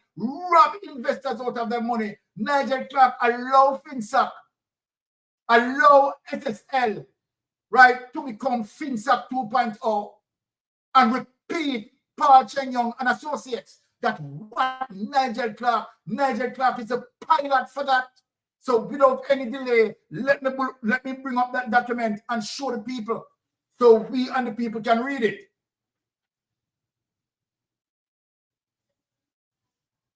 Let us show that document, because this Jamaica Labour Party government is not going to take us for any fool or any ride, right? They are thinking that we are stupid, right? So let me just bring it up and show it, share. All right, here it is. SSL branded a problem institution by FSC 5 years ago. Nigel Clark, if you are watching me, here it is. SSL branded, and this is, remember, 17/2023, right? So then you're talking about 2018, right? That you, Nigel Clark, in 2018 knew very well that SSL branded problem institution by the FSC 5 years ago. You know this, Nigel Clark. You and Andrew Holness know this. Now let us read in.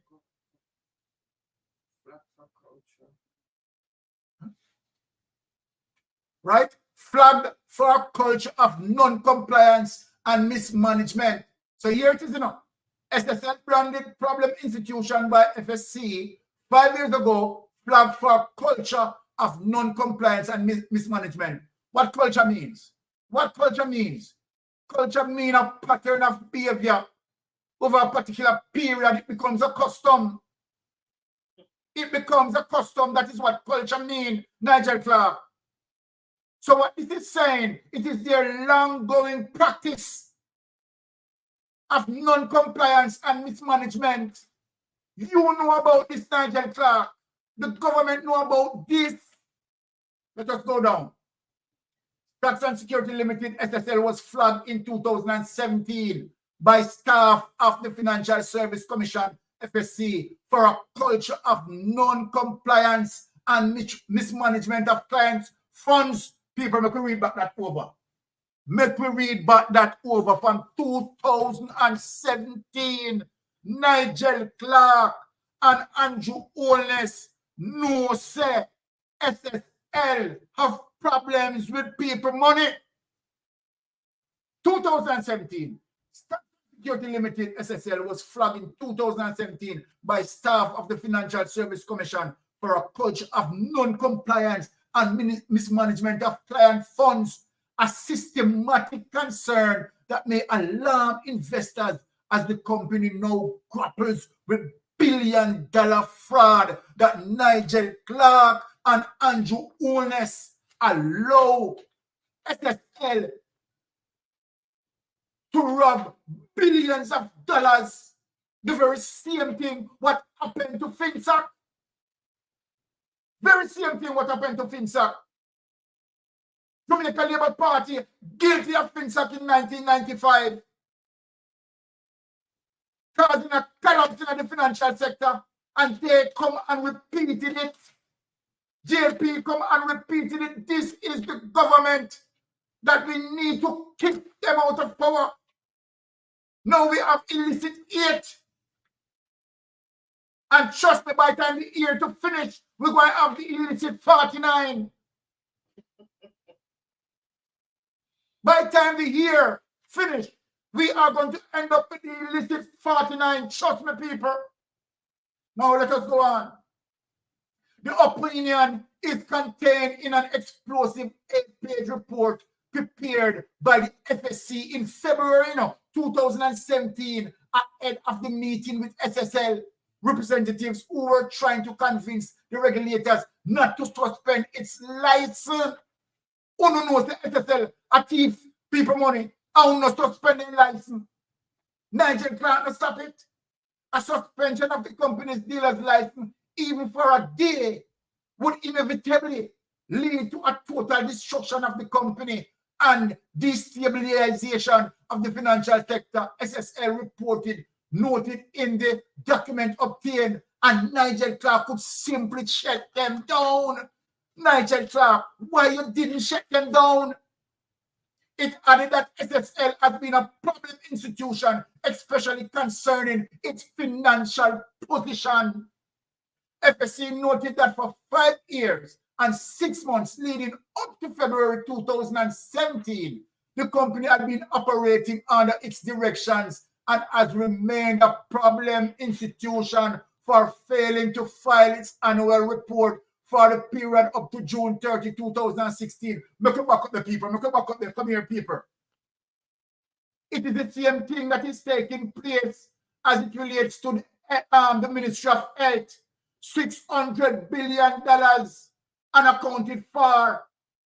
As a result of that, the Ministry of Health appropriation account that's supposed to file on a yearly basis, right, is not being filing. And Nigel Clark sits down and allow that to take place as it relates to the appropriation account of the Ministry of the Ministry of Health. So you tell me now, Nigel Clark, you tell me now, Nigel Clark, you're a simple collaborator with all of this that is taking place. Here is the evidence. FSC noted that for 5 years and 6 months leading up to February 2017, the company had been operating under its directions and has remained a problem institution for failing to file its annual report for the period up to June 30, 2016. Now let us reflect back in the Ministry of Health. $600 billion unaccounted for, and there is no appropriation account on a yearly basis. And Nigel Clark and Tufton allowed that to happen. Is the very same thing that they have done in SSL. This government, we need to get them out of power. I am showing the corruption as it is. I am showing it to the people as it is, and to make reflection from history. The MO of the Jamaica Labour Party, the modus operandi of the Jamaica Labour Party, the criminality within Jamaica Labour Party. They are all criminals. Failing to file audited accounts within 90 days of the close of financial year and granting credit to related parties in violation of orders issued in 2013. The very same behavior been happening under the Ministry of Health. And now our Treasury, right, at $1.7 trillion unable to be accounted for. Look at the behavior of the Jamaica Labour Party, people. Look at the behavior of the Jamaica Labour Party. The revelations are sure to raise serious questions about the FSC, oversight and efforts. There is no oversight there. Under Andrew Holness-led government, there is no oversight. Andrew Holness under investigation, and his wife sits on the Integrity Commission Oversight Committee. What sort of oversight are you talking about? Andrew Holness is the subject of the Integrity Commission as it relates to illicit enrichment. Right? Where we cannot have a statutory declaration certified. And to make matters worse, Andrew Holness' wife, who is the Speaker of the House, sits on the Integrity Commission Oversight Committee. To what? Sitting over and trying to oversee her own, their own corruption. You tell me if Jamaica is a normal place. You tell me, my people, if Jamaica is really a normal place where we see this behavior. And now, Nigel, now the government are run out as a thing that people forget. Who don't believe that people forget? The sort of sins that you people are committing. The sort of mayhem. You understand? That this government putting against the people. The sort of inflation that you're causing Jamaican people. And I've started lying about inflation reducing and poverty reducing. Anything that the Jamaica Labour Party touch is black night, black corruption. So let us read this over again. The revelations are sure to raise serious questions about the FSC, oversight and efforts it took to both inform and protect the public. They have no interest to inform and protect the public. They have all the interest to rob the public purse, including sports legend Usain Bolt from the questionable actions of the 50-year-old company. Lie.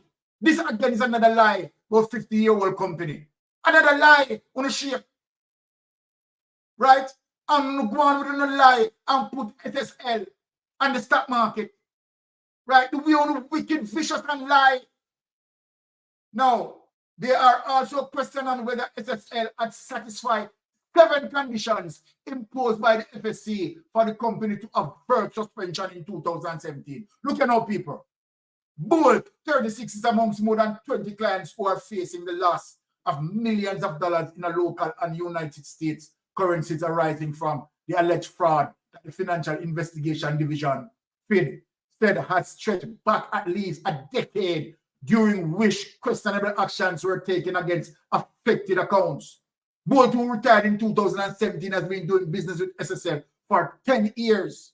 As one of the clients with the biggest portfolios, Bolt may not have known that in November 2016, the FSC had served a notice of the intention on SSL that its license would be suspended for a litany of failures. I want to know who encouraged Bolt, who influenced Bolt to put their money in a SSL. Now just imagine Andrew Holness, who spoke that every black youth, every ghetto youth is a star. Every ghetto youth is a star. And Bolt, who had lifted up this country. Not that I am only speaking about Bolt. So we are talking about everybody who had lost their money. But Bolt significantly, right, as a sportsman who had lifted up this country. No mercy mete out to him. So then, how do you treat black people as a star? How do you come with this word, Andrew Holness, to talk about every ghetto youth is a star? How dare you? The level of audacity. Now let us go on.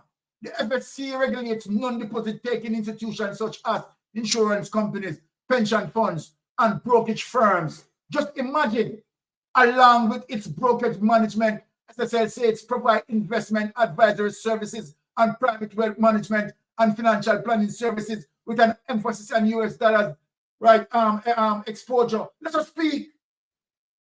When we look at the damage, the catastrophe of SSL, Andrew Holness and Nigel Clark took the NIS money and put in SSL.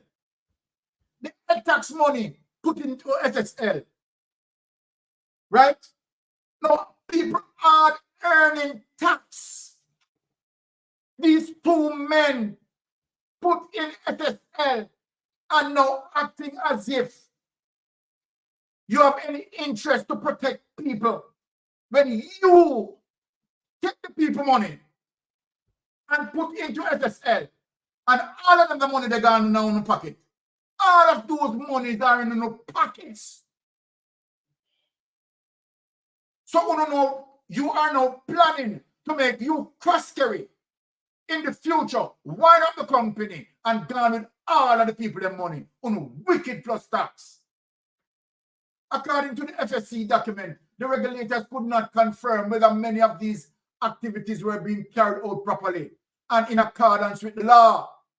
Part of the FSC opinion was built on a site examination of SSL between June 6 and September 14, 2006, which revealed several violations. So you're going to tell me, Nigel Clark and Andrew Holness, that you did not see these violations?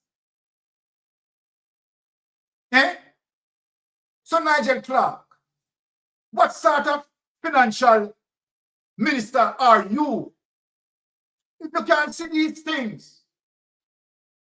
So let me ask you then, Nigel Clark, are you a party of the crime of SSL?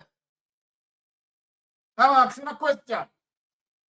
Are you a party of the crime, of the criminality that takes place in SSL, that these simple things, that you couldn't see them?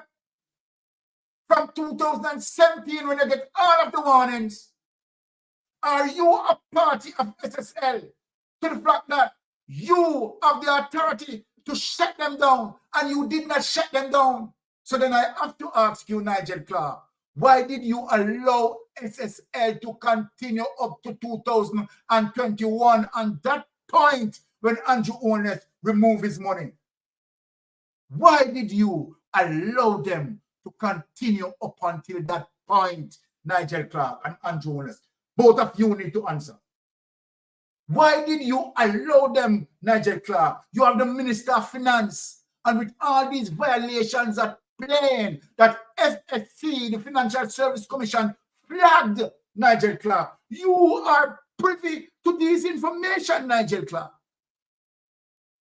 Then my question to you, Nigel Clark, why did you allow these things to happen? Right? In spite of the information in clear sight, you are privy to the information. Why didn't you shut them down?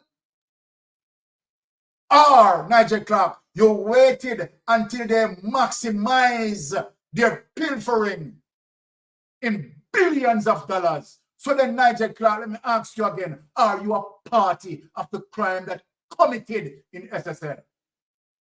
Among allegations were unsafe and unsound practices. Here it is, Nigel Clark. Among the allegations were unsafe and sound practices, offering unregistered securities, Nigel Clark, an incomplete request for proposal highlighted by 7 of 30 client agreement forms inspected, which did not indicate risk appetite of the client. Regarding a report on global assets under SSL management, the FSC examiners found there were overstatements of funds reported. They lied. That's what overstatement of funds mean. They lied. They claim that they have X when they didn't have it. That's what it means. Overstatement of funds. And FSC, here it is that you know this. Let me read that over and make the people understand. Regarding a report on global assets under SSL management, the FSC examiners found there were overstatement of funds reported to FSC. Nigel Clark, you would have privy to this report. You would have privy to this report, Nigel Clark. Inconsistencies in amounts reported from some assets. Instances where assets reported on broker statement were not found on internal SSL records. So then it seems like SSL is operating 2 books. 2 books, one in which they are cooking the numbers. And you are going to tell me, Nigel Clark, you would have privy to this information. And what did you do? What did you do? And now you come and run out like you want to help investors. Eh? When none of you want to move to charge Ukraskeri. Eh? Ukraskeri has not even been interrogated, not even a question being asked to Ukraskeri. Then why should you ask him any question? Because you don't know the plan. So you don't need to ask him any question. And as a matter of fact, let me say it plain. None of you cannot touch Ukraskeri because Ukraskeri have on a ticket. Ukraskeri have on a ticket, but you can't touch him. FSC staff were also unable to confirm the value of funds in client bank account as of April 30, 2016 due to inconsistencies between SSL internal records and reconciliation documents provided by the bank. So the SSL record is showing one thing, and the reconciliation documents at the bank is showing another thing, showing huge variances in between 2 reports, in between the SSL report and the reconciliation document at the bank showing different figures. So you tell me, Nigel Clark, you did not see this? You did not see this? Having this understanding, why, Nigel Clark, you and Andrew Holness allow this? And let me ask you a question now, like Nigel Clark. This is the most penetrating question that I'm going to ask you. Nigel Clark, after you know the history with all of this that we are reading out, why, Nigel Clark, you and Andrew, knowing all of this, take NIS money, put in a SSL. NHT money, put in a SSL. NIS money, put in a SSL. Ed tax money, put in a SSL. Here's the proof here, people. Here's the proof.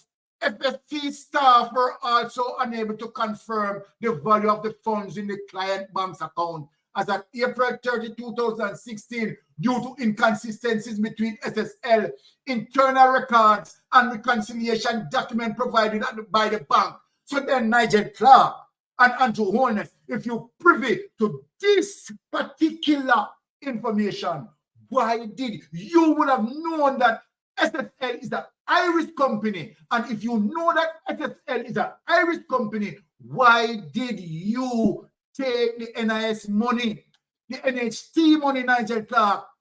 You and Andrew Holness put it in a SSL. This is the information. You can't deny this. This is solid proof. This is solid proof of your corruption, Nigel Clark. So come and answer us. From 2016, you have been getting these reports. So what am I to believe? That when FSC, you're not supervising FSC? When FSC send you the reports, you're not reading them? Are you not? When FSC sending you these reports, you're not reading them? Now we have a situation with the Ministry of Health. $600 billion. Their yearly appropriation account is not in filing. And all these things, Andrew Holness and Nigel Clark and Christopher Tupton, you understand? Knowing all of these things and allowed it to continue. You tell me, right? You tell me if this doesn't seem to be that you all involved in this level of corruption. You tell me. I'm showing the documents here. Not all farms with clients opening SSL accounts indicated source of funds. Regulator also said they observed that SSL was engaged in a loan business contrary to law. Let us stop right here. Let us stop right here and get back to Andrew Holness. Let us stop right here. Not all farms with clients opening SSL accounts indicated source of funds. Regulators also said they observed that SSL was engaged in a loan business contrary to the law. So let me ask a question now, Andrew Holness. Right? Did you get a loan from SSL? Did you get a loan from SSL? Did you get a loan from SSL? We know very well that you have gotten money 3 times out of SSL. Right? SSL is in the non-banking sector and is not permitted to give loans. We want to know, Andrew Holness, under what basis that you were able to get money from SSL. You need to come to the fore. You and Nigel Clark need to come to the fore and speak to the people of Jamaica. There was no segregation of global bonds being held for brokerage clients, and SSL internal records did not show that the securities were being held in segregation. Statements SSL sent to clients were deficient, as if, let me tell the people, they were operating 2 books. They were cooking the books, as they did not clearly indicate which securities were being held in safekeeping. Note in the document, which added that several concerns arose as it pertains to the internal control environment, which may be due to inadequate oversight or due regard to required internal procedures and control. Let me get back to you here, Nigel Clark and Andrew Holness. Several concerns arose as it pertains to the internal control environment, which may be due to inadequate oversight or due regard to required internal procedures and controls. You, Nigel Clark, would have known that. You would have known this. You would have known this, Nigel Clark. And the possibility where Andrew Holness would have known this. And so then why you allow SSL to continue up until 2021? Nigel Clark, you need to explain this. And so then this is the reason why you want the DPP. You and Andrew Holness want the DPP to remain. Because the DPP, right, doesn't want to step in here. The DPP doesn't want to step in here. As a matter of fact, the DPP look left where SSL is concerned. Security refers to tradable financial instrument used to raise capital in public and private markets. After long-awaited audited statement for the financial year ending June 30, 2016, were presented in January 2017, auditors KPMG said it did not get enough information to assess the $135 million in SSL declared as fees it earned from managing clients' portfolios, and that deficit of $1.5 billion on other issues indicate material uncertainty. Nigel Clark, again, you would have known this report. you would have seen this report, Nigel Clark. And so then Nigel Clark, right, from 2017 onward, coming up, Nigel Clark, what did you do about this? But you have doubled down in putting NIS money into into SSL, NHT money into SSL, money into SSL, knowing all of this, and you know that SSL is now actually a Ponzi scheme. Uncertainty and may cause significant doubt about the company's ability to continue as going concerns. Following February 17, 2017, meeting between the SSL representative and the FSC, the regulatory wrote the to SSL 11 days later, outlining 7 conditions. So now, Nigel Clark, let me narrow you down. Let me narrow you down and make the people them understand the criminality where you are concerned and Andrew Wallace is concerned. Let us read carefully here, people. Following February 17, 2017, meeting between the SSL representative and the FSC, the Financial Service Commission, the regulatory wrote to SSL 11 days later, outlining 7 conditions to be satisfied to avoid a suspension. So Nigel Clark, you are going to tell me that you were not privy of these 7 conditions to be satisfied for SSL. And let me ask you, Nigel Clark, you should be anticipating for that 7 conditions, right, to fix, to be adjusted. And so then, Nigel Clark, from 2017, given this particular condition, they have not met until 2021. You are going to tell me, Nigel Clark, you didn't know this? You did not know this, Nigel Clark? You speak loudly. Of course, Mystic Sensation hear you. And so then we are going to ask you these questions. You are going to tell me that these 7 conditions, you are not aware of them. You are not. So what sort of minister you are protecting these people's money? What sort of person are you, Nigel Clark? 3 things were due by March 17, 2017. Let us hear them. Coming at you, Nigel Clark. 3 things were due by March 17, 2017. Evidence on completeness, existence, and accuracy of the net margins from foreign currency trades by Dollar Financial Service amounting to 12.5 million as indicated in SSL's audited financial statement. Evidence of the management fees earned by SSL for the year ended June 30, 2016, and evidence of the repayment of a 7.5 million loan provided to a related party.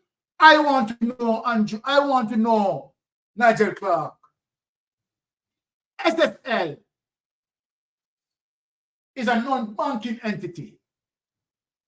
And here, people, and evidence of the repayment of a 7.5 loan provided to a related party, who this 7.5 loan was given to. Nigel Clark, you need to come and answer this question. You need to speak to Jamaican people. Mainstream media, I want you to get into this. Here is the evidence. Let me remind you, Nigel Clark, when you're running out and believe that we forget. Right? Here it is in black and white. Right? SSL audited financial statement, evidence of the management fees earned by SSL for the year ended June 30, 2016, and evidence of the repayment of a 7.5 loan provided to a related party. Who had gotten this loan? Nigel Clark, you need to come out and speak to the Jamaican people. These are the things why you and Andrew Holness utilize Section 53, subsection 3, as it relates to muzzling the Integrity Commission. And Integrity Commission investigators, I want you to look on this. Who get this 7.5 million loan provided to a related party. SSL is a non-banking organization. They are not authorized to give loan. Who get this loan? Who get this 7.5 billion loan? SSL was given until May 30, 2017 to provide the FSC with evidence that it is rectified a shortfall between assets not accounted for on SSL balance sheet and its liabilities. So let me ask, was this clarified, Nigel Clark? Was SSL able to correct this? No. No. And we have evidence to show you that they have not. Then my question now to you, Nigel Clark, why did you allow them to continue until 2021? Nigel Clark, you need to step out and come answer to Jamaican people. We are not stupid. We are not stupid. The yesteryear politics and the dinosaur politics is over. SSL was also ordered to immediately cease accepting new client funds or additional funds from existing clients unless it had sufficient assets to cover the corresponding liabilities, file all financial reports within applicable time frames, and immediately refrain from granting loans to related parties. When Andrew Holness purchased the land in Beverly Hills, Patrick Bailey said he got money from SSL. 3/4 of that money that he paid for the land at Beverly Hills, he had gotten from SSL. Was it a loan? Let me ask you, Nigel Clark. Was it a loan? And go back here, who got the 7.5 million loan? Was it a loan that Andrew Holness got? Why are we not seeing the call report? Nigel Clark, take that away, honey. Let me talk to the people.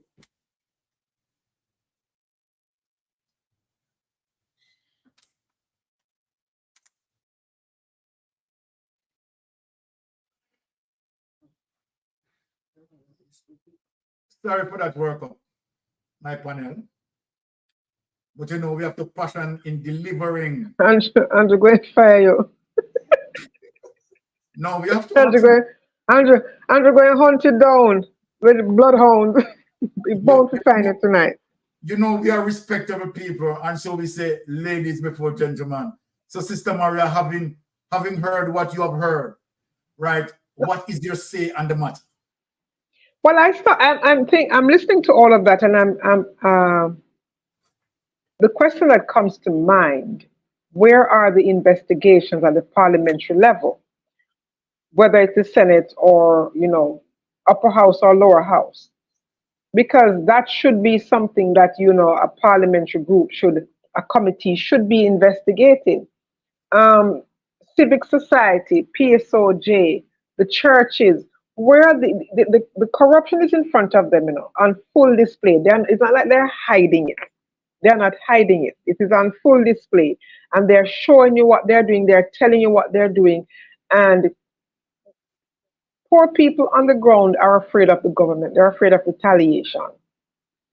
However, the PSOJ is not afraid of the government. The government is more afraid of the PSOJ because they have the power of their dollars and investments. Now, when you hear them talking about inviting investors to come into the country, in that kind of corrupt climate, because here you have SSL that has not been compliant for a very long time. Reports have been written about it, and I'm sure these reports were sent to the minister. Why did he not do something about it in the interest of good governance, transparency, and accountability? And to show to the investors that, we are about being working with you and doing things above board. And the Prime Minister once said that, was talking about Mark Golding, said the situation was incurable and untenable. And what is incurable and untenable is a Prime Minister who 3 years running his statutory declarations have not been certified, and he has a pen-friend relationship with the Integrity Commission. And then you have 6 people last year who were under investigation, and 2 more added to it. Now, given that you have 49 people, The opposition said no person on their side have been sent letters of, being investigated by the IC. Now, when I say to the opposition leader Mark Golding, God forbid it turns out that one of them lied to you, that person should be fired on the spot, no questions asked, because you asked and you were told none of them. So it should never come out that any one of them is involved. Let that aside. Now you have 49, and because nobody has the gumption, to come out and say, remove themselves from it so that their integrity is intact, so that people can have some respect for them. Here is what you have now. 49 people with 8 in there. We don't know who the 8 are. And because we do not know who the 8 are, all 49 are culpable. So all of them are suspect. All of them are suspect. So here you have an SSL situation. Why do you think SSL happened? Because you have these kinds of people who are legislating, sitting down, making laws. So SSL has to happen because of them. And they're not willing to hold anybody accountable. The DPP is not doing anything.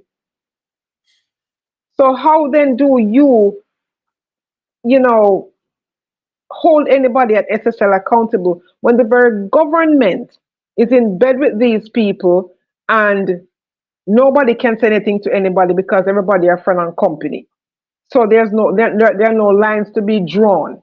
And so, you feel for the Jamaican people because they're the ones who are suffering as a result of this level of corruption that has taken place. The system of corruption that is in place in Jamaica is at every level of the society. So you have it in government, you have it in business, you have it in the church, you have it. It is just everywhere. Nowhere is immune. No industry, no organization, no agency is immune from the level of corruption that is taking place in Jamaica. That's why SSL can happen and be what it is right now. Exactly. Thank you, Sister Maria, for that input. Of course, Sir Herb, jump in here.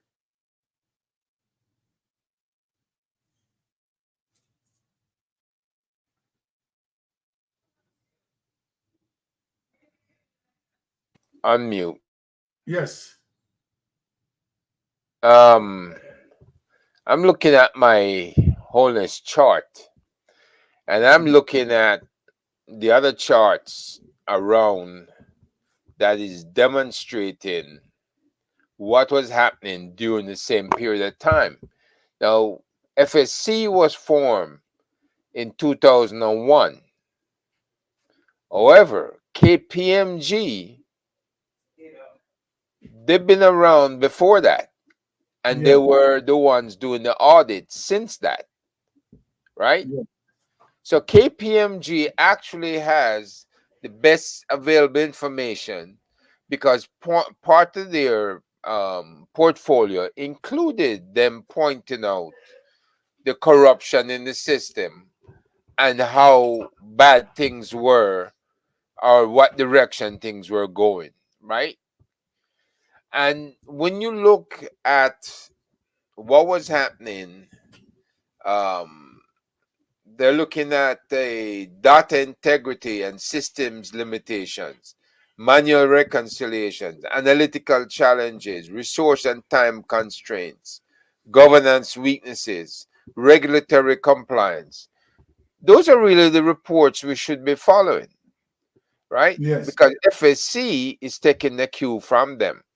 Matter of fact, when they did that report and FSC sent it over to Minister Clark, that's when Minister Clark must have prompted the Prime Minister because he jumped into action and shut his account down, right? Yeah. So I would dearly love to see, and I don't think they're going to give up KPMG reports under the ATI, or if we were to ask for it here in the US, it's KPMG. That's a Jamaican version, So everything is in Jamaica. But the point is, they were being audited on a regular basis. Yes. Right? The 2007 was when the government broke through and came into power for the first time in 18 years. That's from 1989. And just before they came into to power, what was happening was Westcon construction, right? Westcon construction was where Mr. Holness was giving away contracts to his buddy. And they were scheming. Yes. Over about 30 contracts, over $33 million, right? Omega Bridge Finance came into being around that time too. That's Garvin and Juliet Holness were Yes. directors, and Andrew Holness was listed as a cease director in the company as of 7 September 2007, I guess, because he was going to hold office. So he left everything up to the wife, right? SSL Holness noted that he had disclosed in February 2016 he held an investment brokerage account with SSL, which was opening in 2008. And he said he closed it September 2021. So how did he manage to get any kind of loans from them to help with the purchase of property in Beverly Hills? Because So let as me you said, correct that. a bank. Let me correct that. I'm asking that question because he's now deflecting to say that he didn't get any loans. Right? So we want to know, right? How was he able to get money out of SSL 3 times? That is quite curious. Exactly. Very curious. And he was negotiating in 2010 to purchase the land to construct the family home. Exactly. He made the first of 4 payments on the land, January 2011. The title was transferred. Funds from his accounts at JMMB and Stocks and Securities were used to finance the purchase of the property. That's what he's saying in July 2011. Yeah. Right?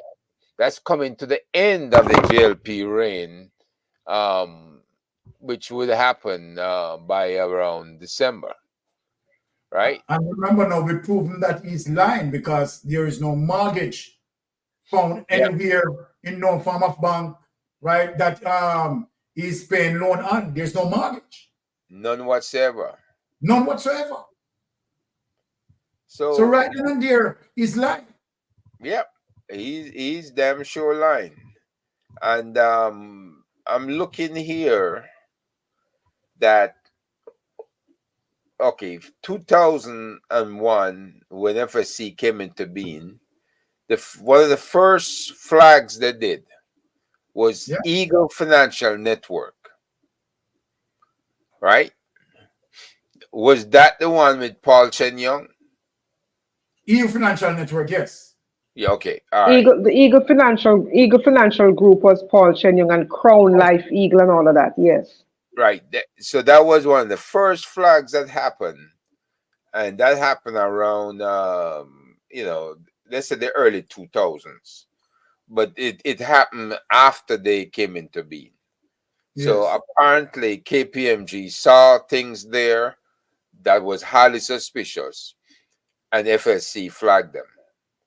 And then the next one was the Doyle Group. They intervened due to financial instability and solvency issues.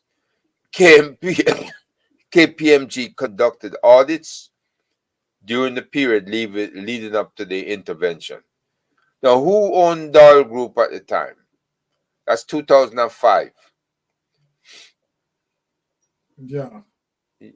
You know about them? I think they're an insurance and finance company. No, it's the first time. No, first I'm hearing that name. DYOLL Group. All right. That was the second intervention. Yes. Right? And then the third one was Cash Plus Limited, 2008. Yeah, we all know about Cash Plus. Yes. And then the fourth one was Olint Corporation. Yeah, we know about that. We know about that. Okay.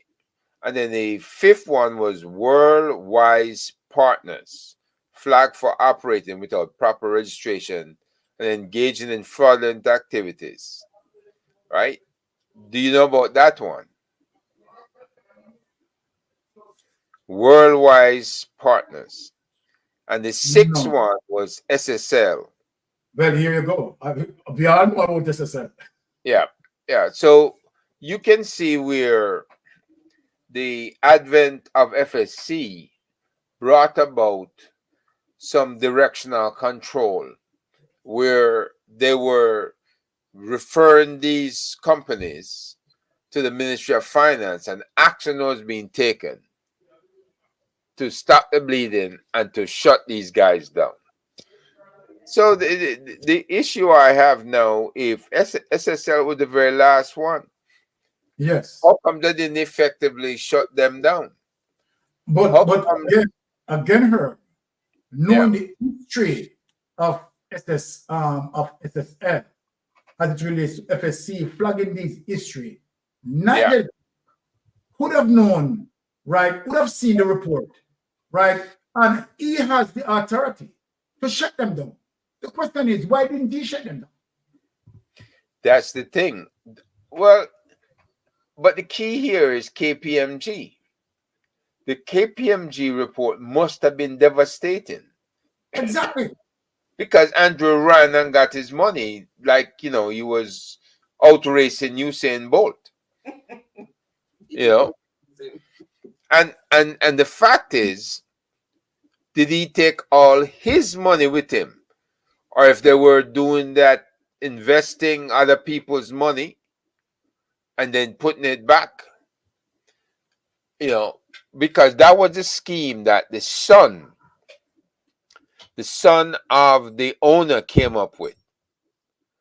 You remember when he fired him and changed and brought the other guy in? Yes. At that time, that was a scheme that he was pushing.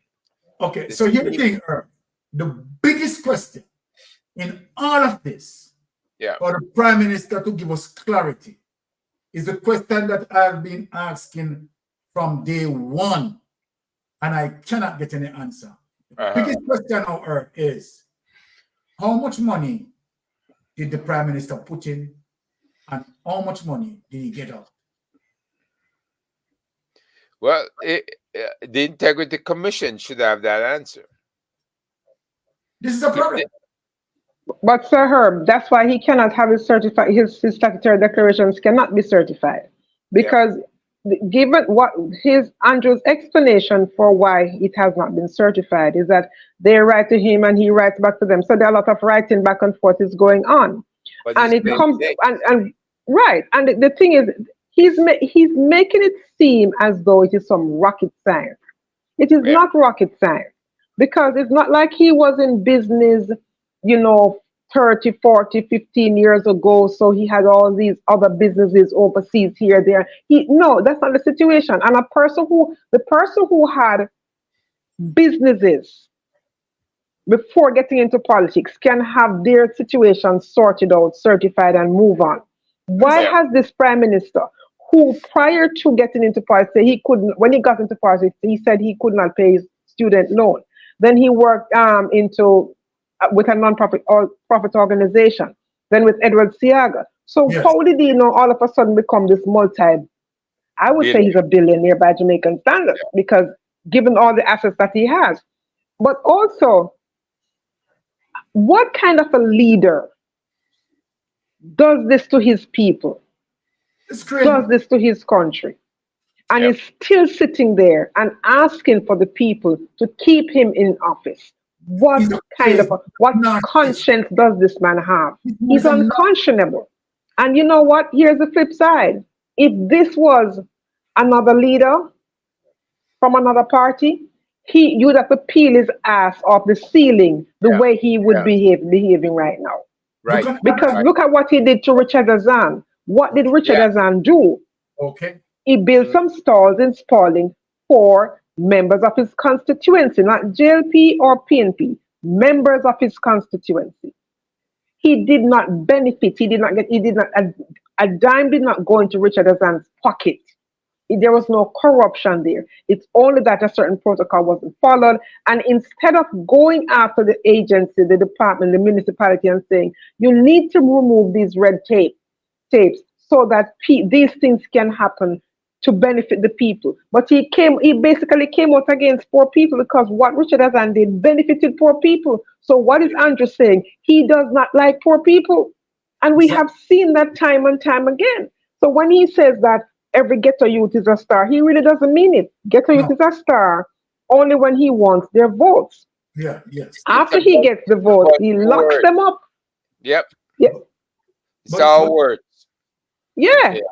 You see, so this is so Andrew Holness is the one who is not qualified to be a leader. He's not qualified to be the leader of the party. They need to find somebody else. The man is corrupt from his ears to his ass. Exactly. And when you look at it, you know, he talks like, you know, and everybody's talking and dancing around him. Call the spade the spade. He's making a simple thing look like algebra. And it is not. It is still 1 + 1 = 2. All they're asking is, Mr. Prime Minister, 1 + 1 in your situation equals millions, billions. Okay? How did you get to that million? Yes. Can 1 + 1 equals, just show us how the 1 + 1 became the millions, that the multi-millions that you have.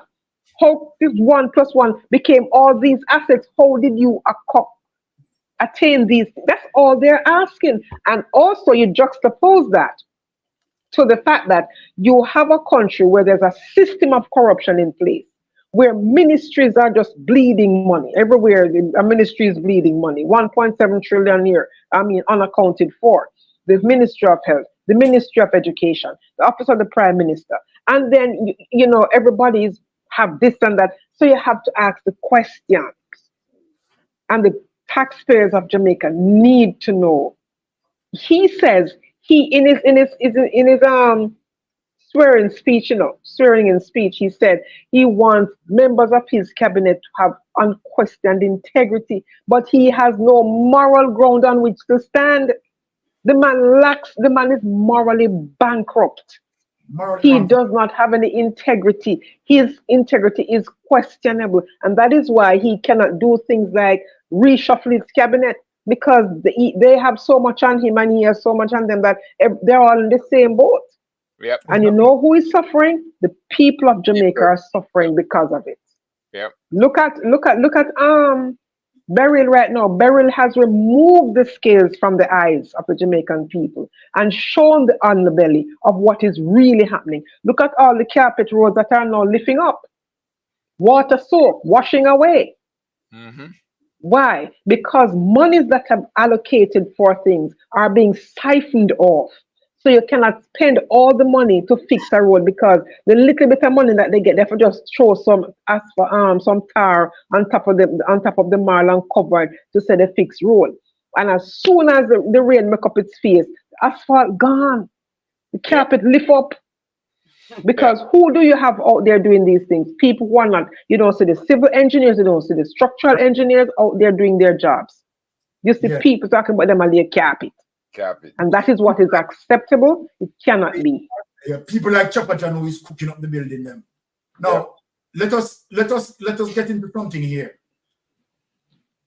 Now, one will wonder why the Prime Minister statutory declaration, right, were certified between X period up to 2018, up to 2019, because that was when his last statutory declaration was gazetted.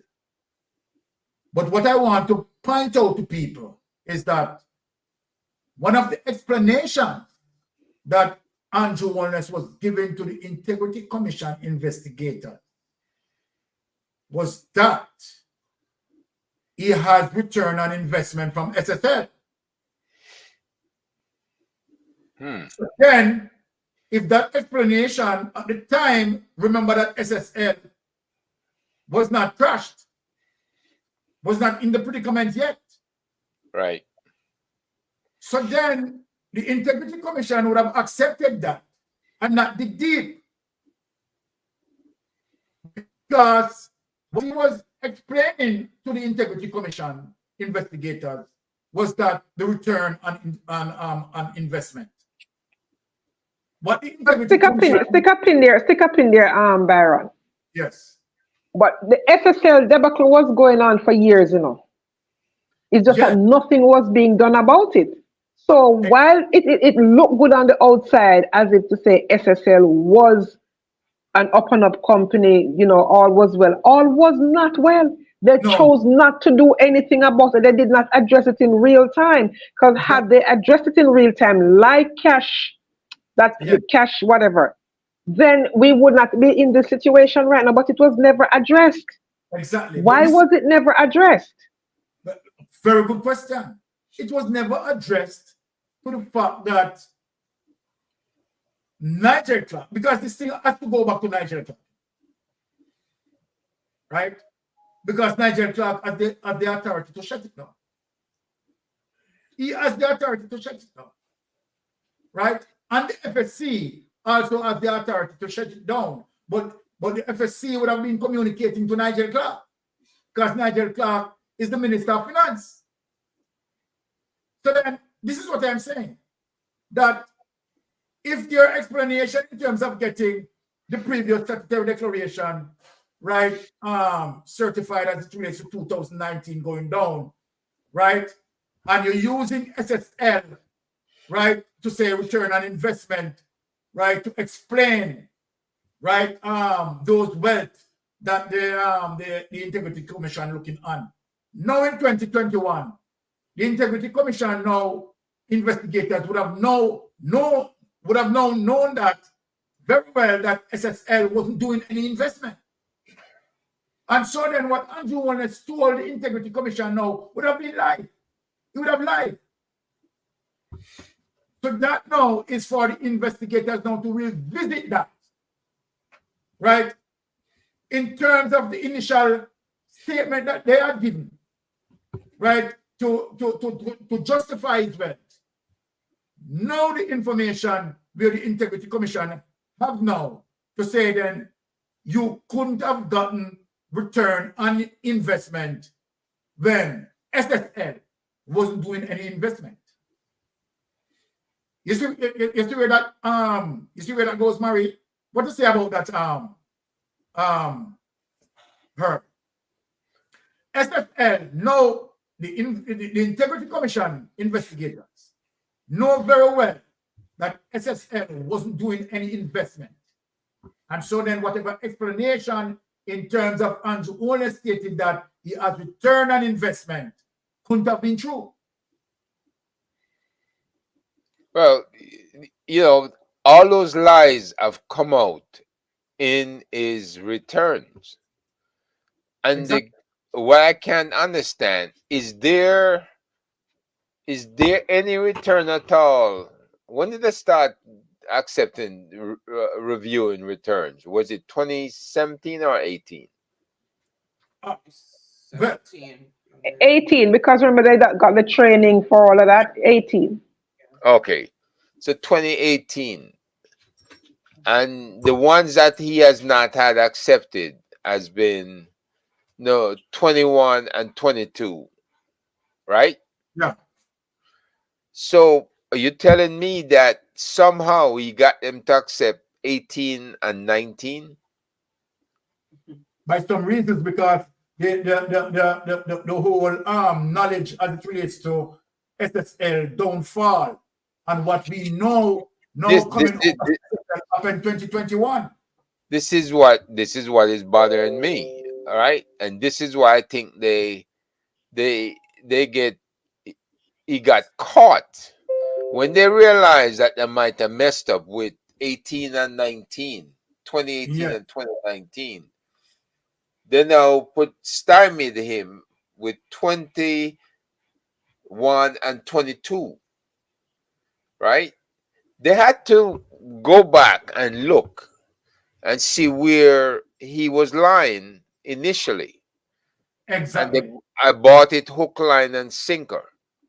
Yes. So now that all of those lies that he was telling back then, yes, it turns out this man was earning the equivalent of 62,000 US dollars a year, and he had assets of over about 12 million US dollars. Doesn't make sense. It doesn't make sense. Doesn't make sense. And I don't know how he managed to sell them on any year at all that he filed, because everything that we are looking at cries out for some type of investigation. The man never had any investments or any successes that would have brought him the type of wealth he has. Period. No, period. Right?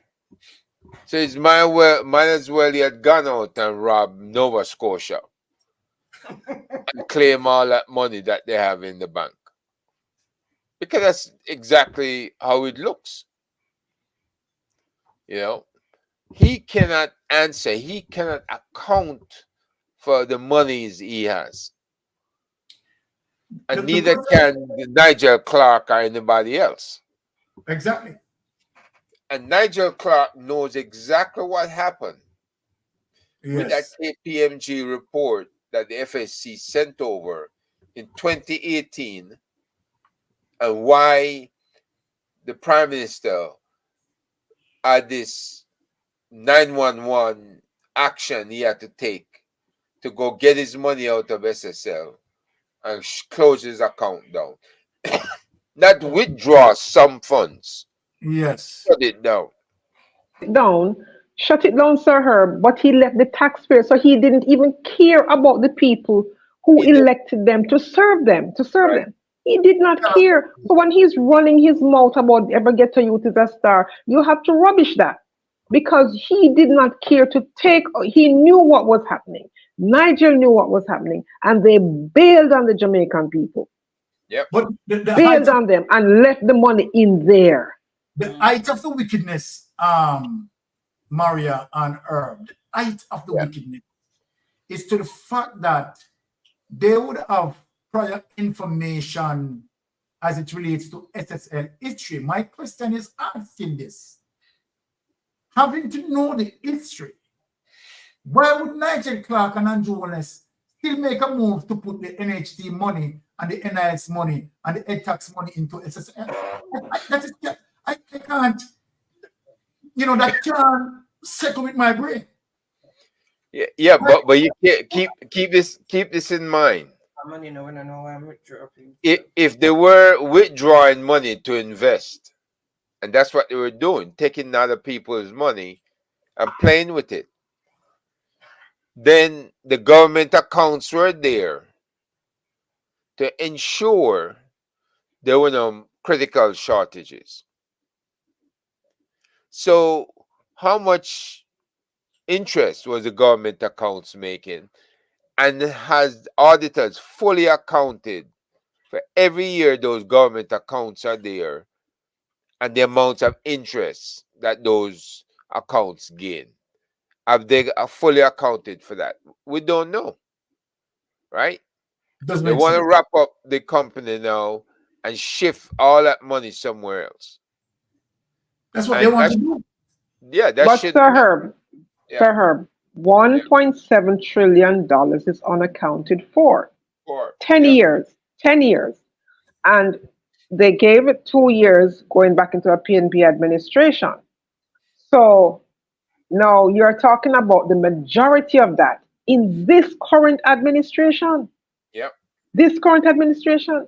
And you cannot have a situation where you have a prime minister who is so callous in his behavior, reckless, don't care, that he took his money out of an institution that was failing and left the taxpayers' money that they put in there left them at the mercy.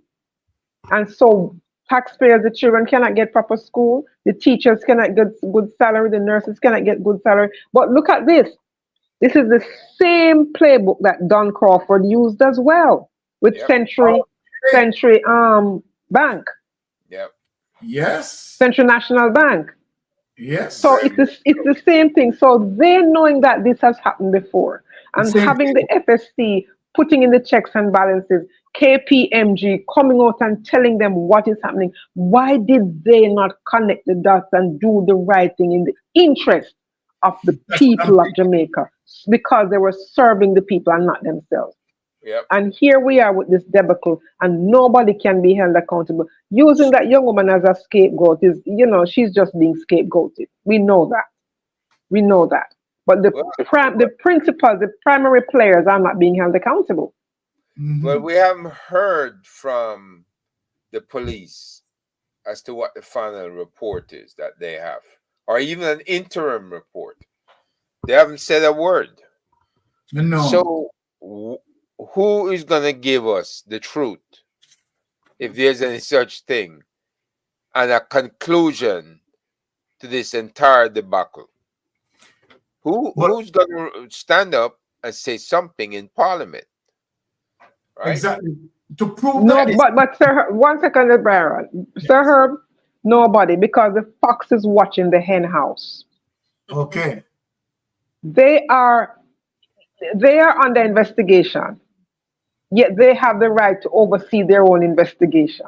And they have the right to not only oversee the investigation, but to also apply the remedy for those for it. So you see, it make some sense. All right. Hey, one of the things I'm curious about, has any of those monies going into or coming from SSL crossed over U.S. banks and affected any dual citizenship people here in the United States? Because in a situation like that, the Homeland Security investigations or the FBI can enter the case and investigate what happened to those people's money. But I'm not sure. What about Canada? Is there such a rule that applies to Canada also? Well, maybe that's the route of investigation that we need to take. Whether or not any dual citizenship from the United States may have involved having accounts in SSL. So then if we have that, then of course we will have at least, right, United States investigators in this, and we now would assure ourselves in getting some clarity. Yeah. Right? That is a very curious question. That, a matter of fact, that's the real McCoy right there. Exactly. But, the thing is just that we cannot depend on Jamaica investigators, and particularly where you have Andrew Holness led government, right? You're not going to get justice, period. And what we are looking on Herb, right? Yeah. We are looking on a systematic corruption. We want people to know this. And let me prove it. I'm going to prove it with few clips here. That we definitely looking at a systematic corruption. The government at the end of the day is depending on the DPP, right, to protect and preserve the status quo of corruption. Now, this is the reason why Mystic Sensation say this. It's to show you the way how the DPP is behaving in all of this. The DPP has the power, right, to start a case in SSL. The DPP has that right. Not only that, the Jamaica Constabulary Force, as it relates to the Constitution, has the power to investigate any entity. But we have seen that the Jamaica Constabulary Force, failed to do its job in terms of not even to ask you, Cross-Carry, any question, right? So then I am saying, is it that the Jamaica Constabulary Force is saying that they don't see the need to ask you, cross-carry, any question? Well, let me give them a reason why they need to ask you cross-carry question. This is not the first rodeo for you cross-carry, right? You cross-carry has involved in 1995 hiding assets, right, for Paul Cheng Young. And a Mystic Sensation saying this, you know. It is a court document stating that. So based on that history, now you have that history, why the investigators don't see fit to interrogate you cross-carry? I can't understand this. Knowing the history of you cross-carry, know that you cross-carry involved with something like this before. As a matter of fact, FSL was originally named Paul Cheng Young and Associates. It is you cross-carry who changed the name. Why you cross-carry changed the name? Because you cross-carry doesn't want to indicate that red flag. Right? And so it changes the name. Now, let me show Jamaican people that the DPP can more than involve.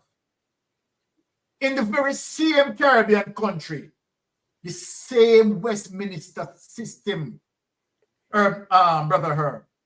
Yep. You're seeing where the DPP engage in less than this. This is a corruption to the highest level. Yep.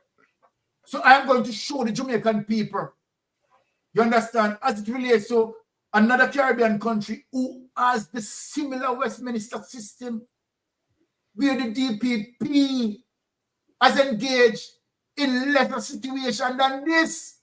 And here you have Paula Llewellyn, now Thompson, and none of them want to touch the SSL.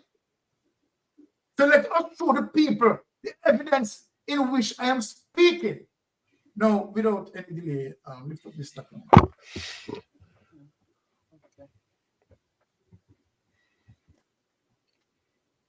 Yeah, you know, it's interesting though that it was 2008 that Paula became DPP, but prior to that, she was in touch with these cases because she was a senior DPP officer prior to that. But she was in the DPP's office for quite a while before that. Okay, and interesting though, you know that this 2008, Andrew Holness joined SSL. Yep. 2008. All right. 2008, he started, I think, was it February 2008? ADMAT is registered in St. Lucia. Exactly. Yep. And so then Paula Llewellyn came into the system 2008 as the DPP. Andrew Holness joined SSL in 2008. Yeah. Now, look at this. I am just showing people, right? And this is February 1, 2024. St. Kitts, you understand that function with the same Westminster system, right? Is now acting differently from this DPP in Jamaica. Yep. Here, this is a clear evidence. 8 officials in St. Kitts face charges for failing to declare assets. Now, Andrew Holness cannot certify his assets. Certify his declaration cannot be certified. St. Kitts and Nevis Director of Public Prosecution, DPP, Adelaide Simmet, has filed charges against 8 public officials who failed to submit declarations under the Integrity in Public Life Act, somewhat similar to the Integrity Commission Act here.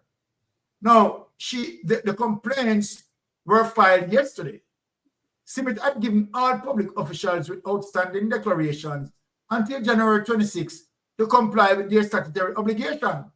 So Paula Llewellyn should have engaged in giving Andrew Holness a deadline.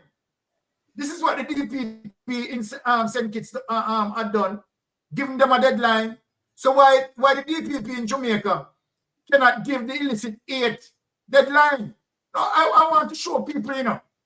You understand? Make the contrast here to show people that what is going on in Jamaica is just not normal. And that we are finding that our DPP office is fully compromised. Yep. Now, the offending public officials are Magistrate Fitzroy Eddy. See it? They name them. In Jamaica, we don't name them. Andrew Holness muzzle them. In St. Kitts don't muzzle. The offending public officials are Magistrate Fitzroy Eddy. There's a name. Sanjo Engla, General Manager of ZIS Broadcasting Corporation. Ricky Lenrick Lake, Chairman of the Urban Development Corporation. Rutlin Harris, Member of the Public Service Commission. Oral Brandy, General Manager of Nevis Air and Seaport Authority. Stegman Truss, Chairman of Nevis Electricity Company Limited, Nevlec. Albert Garden, General Manager of Nevlec, and Pamela Martin, Chairperson of Nevis Tourism Authority. St. Kitts, name them. Jamaica, hide them. Andrew Holness passed section 53, subsection 3 to muzzle the Integrity Commission. Here in St. Kitts, they are named. 2 officials had their names omitted as the DPP said is awaiting a legal opinion regarding the effect of their resignations and their obligations to file. To show you that DPP in St. Kitts taking steps to carry out justice, what our DPP is doing in Jamaica. This is the point that I'm proving. Another official was granted an extension until February 5th on compassionate grounds due to the death and recent burial of his mother. Right? I wish this is what the DPP is saying. And I want Paula Llewellyn to listen. I want Ms. Thompson to listen. Because this DPP is not corrupted like you.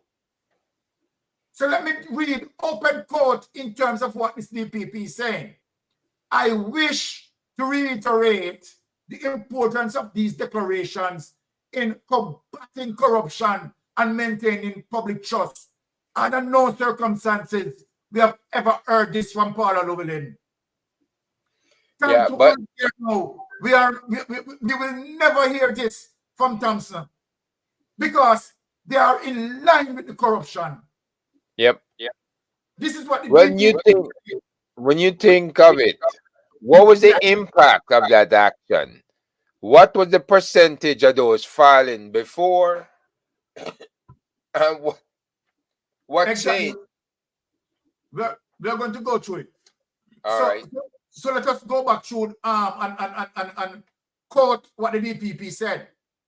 And so, Paula Llewellyn, anywhere you are, you need to listen with your corrupted ears. And Thompson, you need to listen. You are in the DPP office. Hear what this DPP is saying. This DPP has a moral platform. But Paula Llewellyn and Thompson, you as a DPP, you are morally bankrupt. Hear what this DPP is saying. I wish to reiterate the importance of these declarations in combating corruption and maintaining public trust.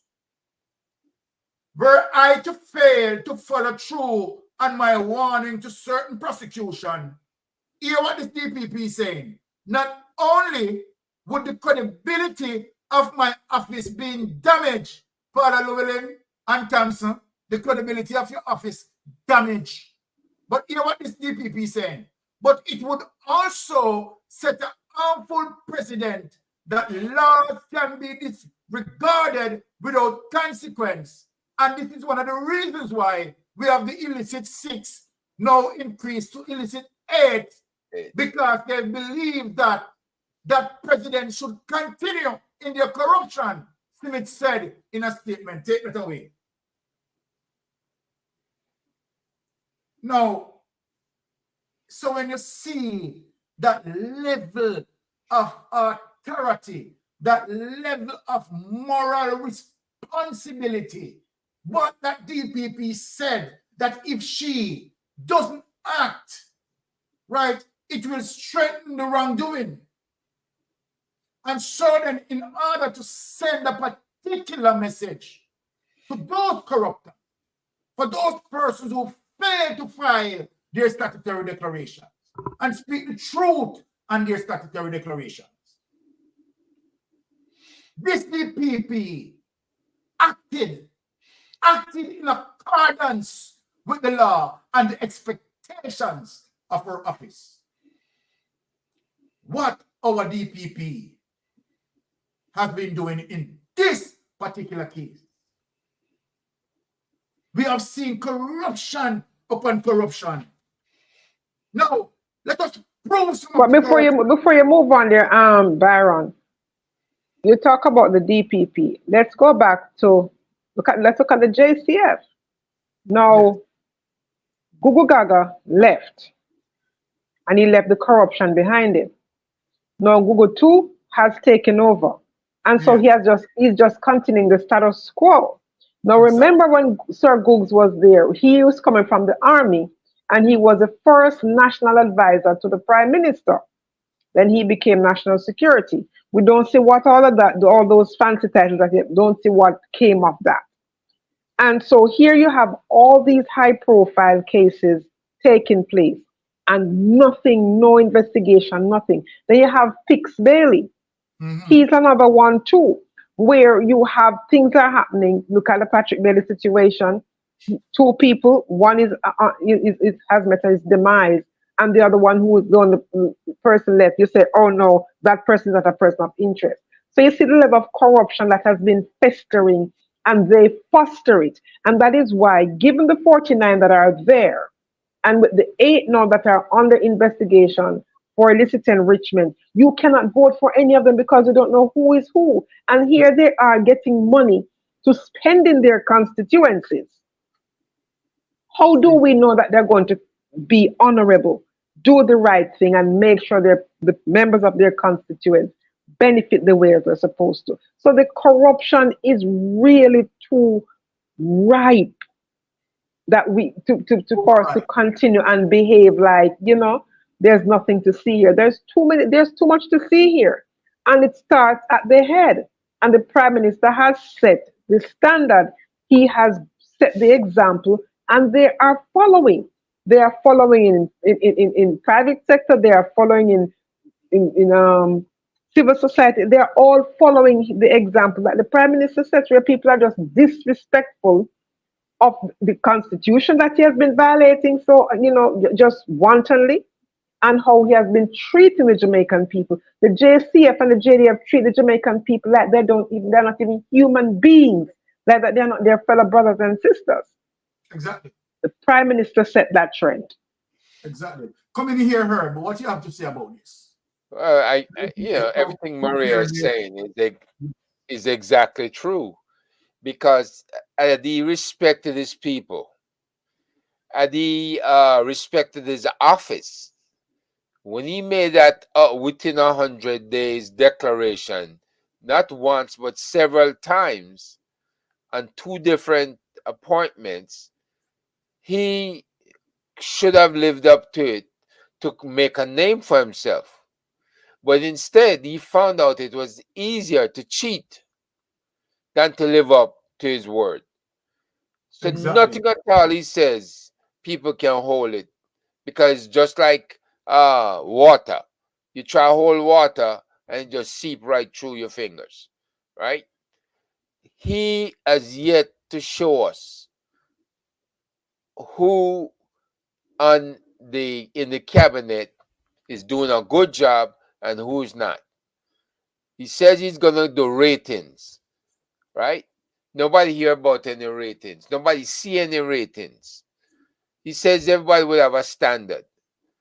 Nobody is saying whether or not all ministers of government living up to their standards, or if his ministers in the JLP are living up to theirs, right?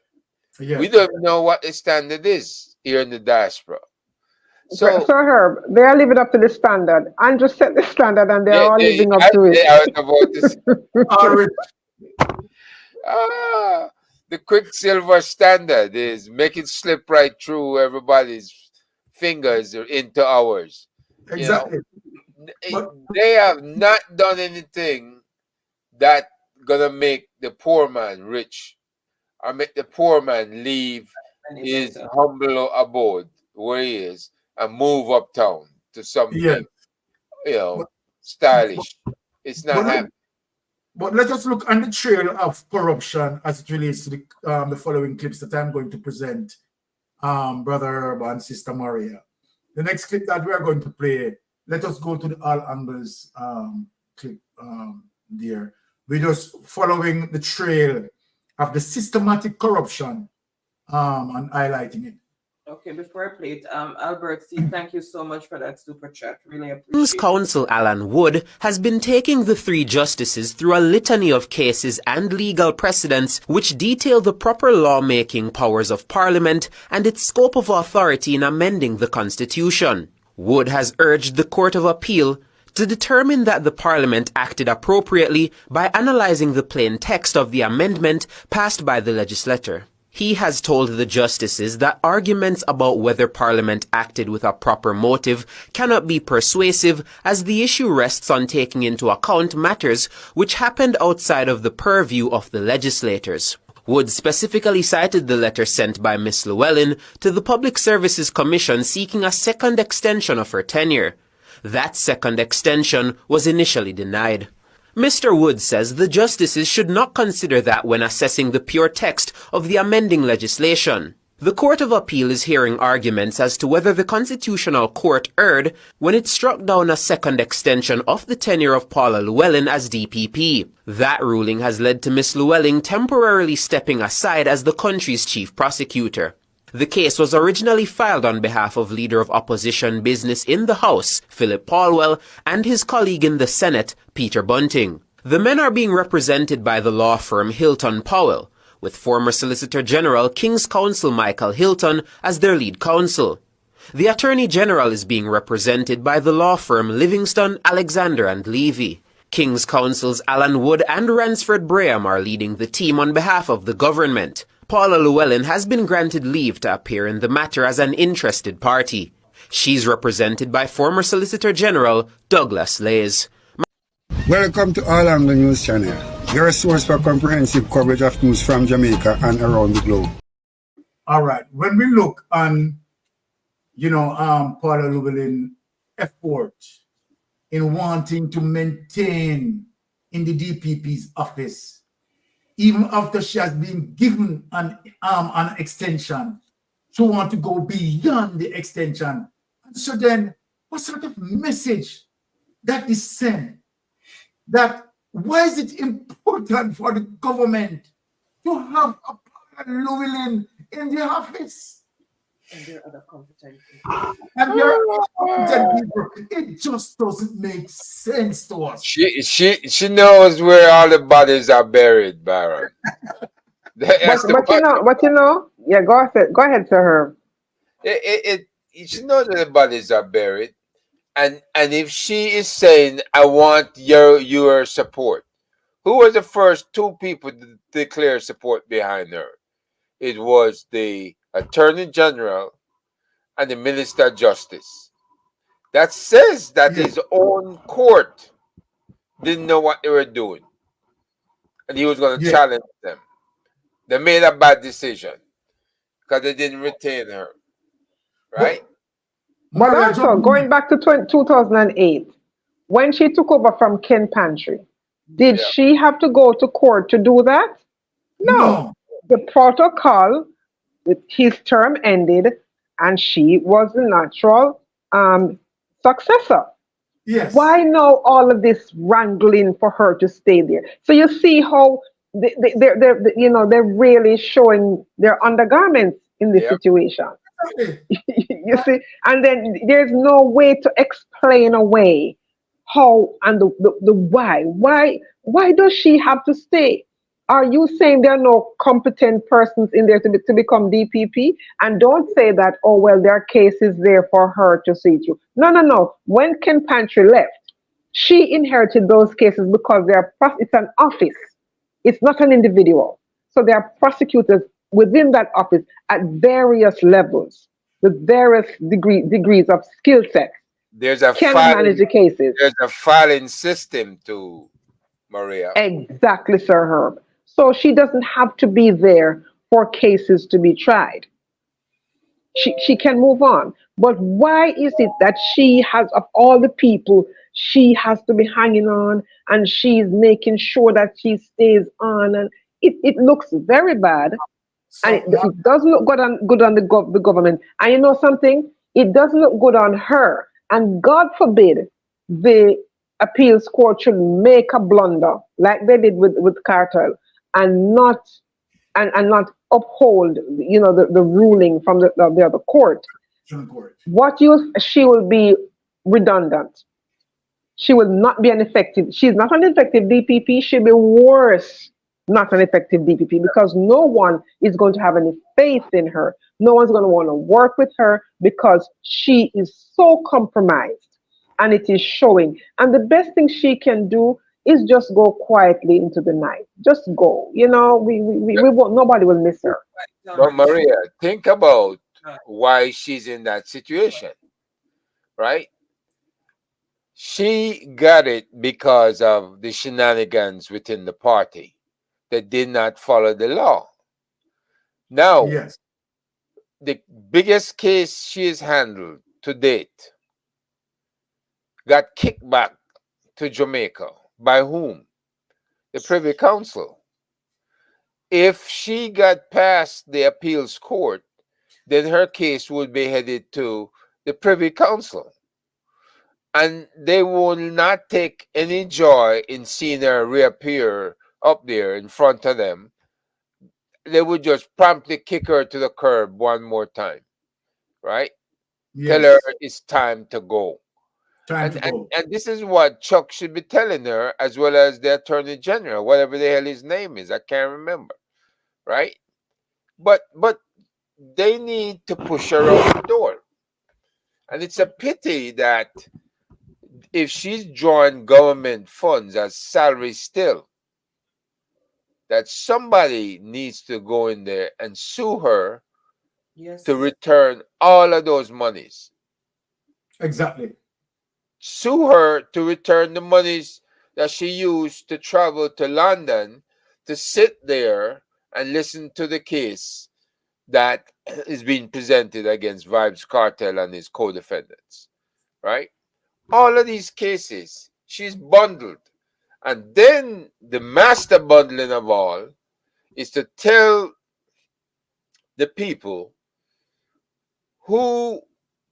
which cases that they tried to buy out, and she failed to tell the judges involving those cases that somebody tried to buy the case and the case needs to be dismissed. Period. Full stop. But here's the thing. She admitted that she has used tainted jurors before. You see how corrupt this woman is? Yes. Yeah, the Attorney General is Derek McCoy, Sir Herb. But here's the irony of Delroy Chuck. That, I don't think many people really talk about it. Do you remember in 2015 what happened? Delroy Chuck took Andrew Holness to court. Why? For violating the constitutional rights of Tufton and Williams when they were senators, because he did not want them to vote with the PNP, be sympathetic towards anything that the PNP administration was doing, and which they were. And so he had them sign these undated resignation letters. And Chuck took him to court and won. So here now, how can you know the same Chuck who took him to court for violating the constitutional rights of these two men, now take him to court? No, go to court now and say to the court that my court, you didn't do the right thing here. You see, and that is why you cannot trust these people. Yeah, it's ridiculous. And any given day just depends on who you come up in front of. It's a ridiculous way to run a court system.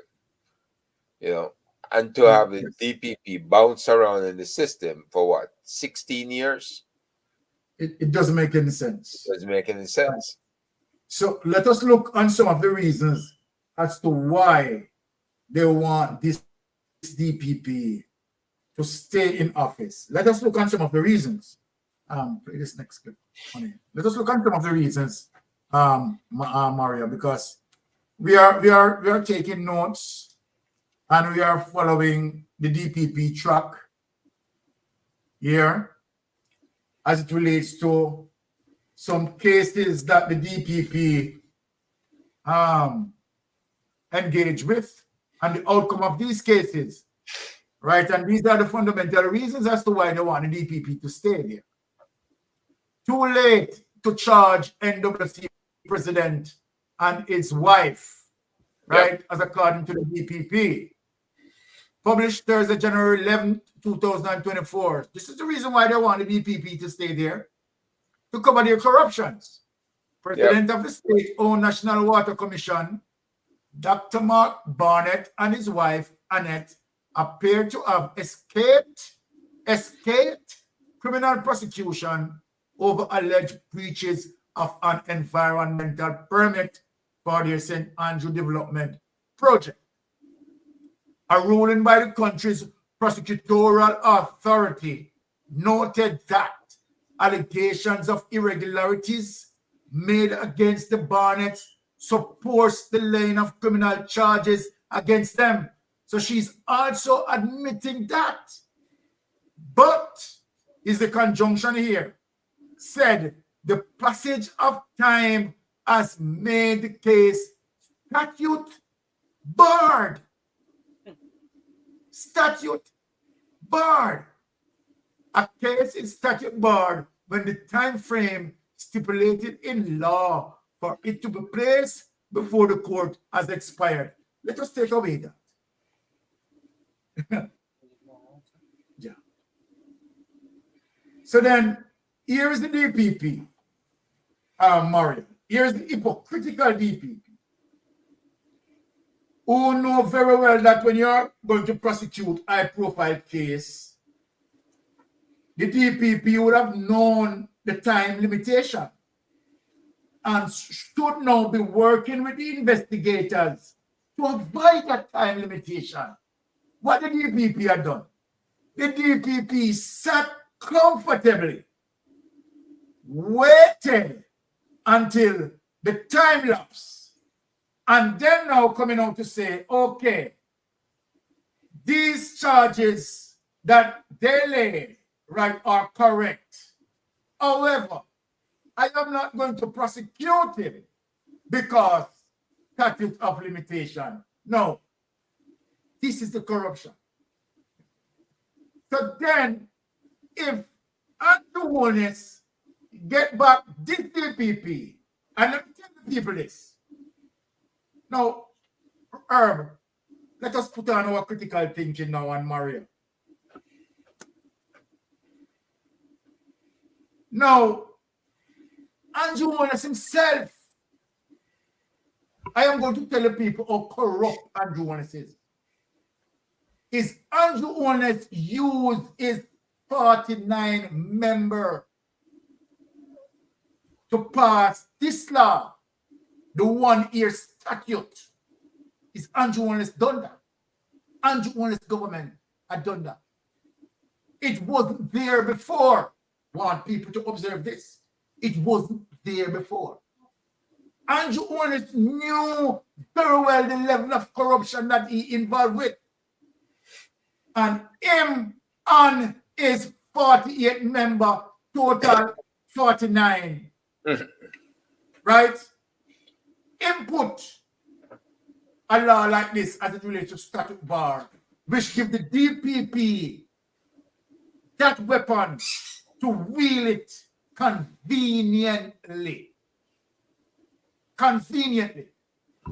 And so then, what Andrew Holness want to do now? Andrew Holness statutory declaration for 2021 has not been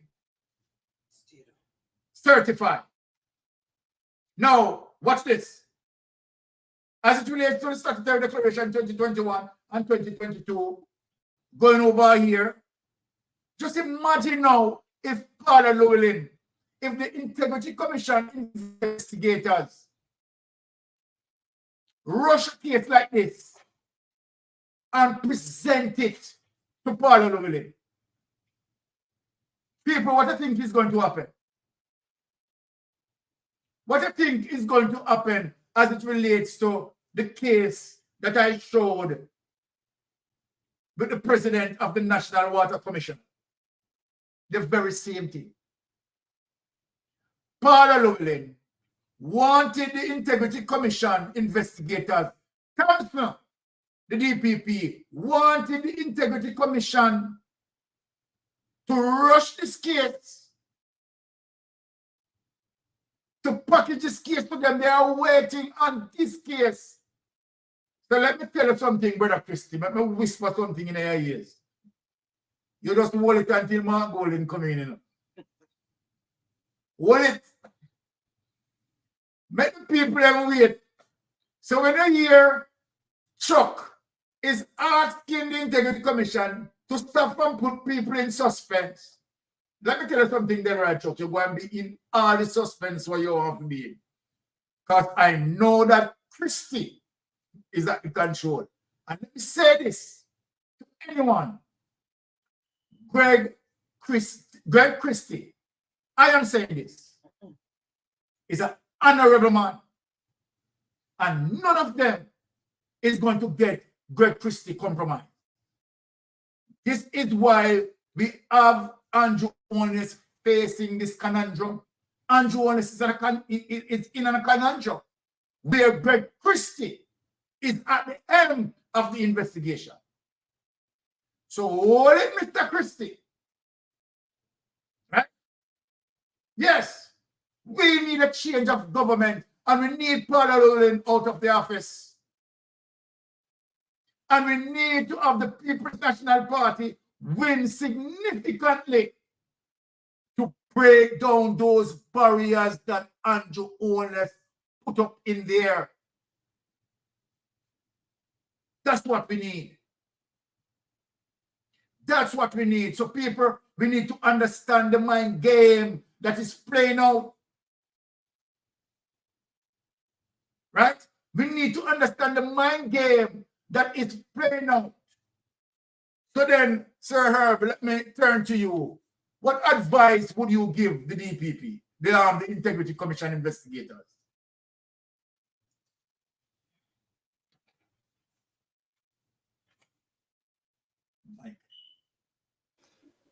The advice I'm always giving them, Baron, may shock a lot of people.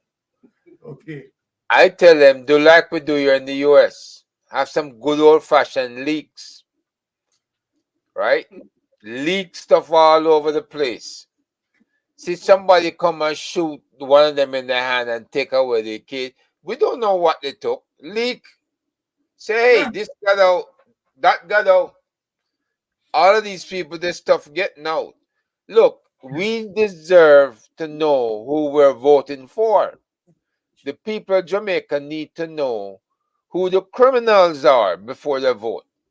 Yes. So it needs to be leaked because the criminals who are in charge are going to make sure that the behinds of those other criminals are covered, to include theirs, right? The thing about that, Sir, we don't want any form of leak to connect to the Integrity Commission investigators. Remember, Section 53, subsection 3 is there. Right. But what I'm saying though, how do we know what they got when they held the man up at the headquarters? Who knows? You see, you've got to take the opportunity when it presents itself. You cannot wait and say, well, I don't know. No. He who hesitates is lost. You remember that, right? Yes. So we have to get this thing done and done efficiently and done right away. Okay. Right? So we need to clean things up. We cannot have this, what we call it? We cannot have this type of running out the clock. Yes. This is what the DPP did with that case. Exactly. She ran out the clock. Exactly. Right? And guess what? Think about Dr. Grace McLean. Same thing. And that money that was, absconded with or stolen or whatever. Yes. Did she ever get the money back? Did she ever say, "Oh, I'm sorry, folks"? No. This should never happen. No. She's acting innocent now. Like she didn't do anything. So what do you think about that, Maria? I mean, that's 124 million that they declared that we don't know exactly how much it is. All right. This is a lot more money. No, What's her? You forget that they stole that they went back for the 5 laptops at SSL. Yeah. Oh, what can I tell you? That's peanuts. All right.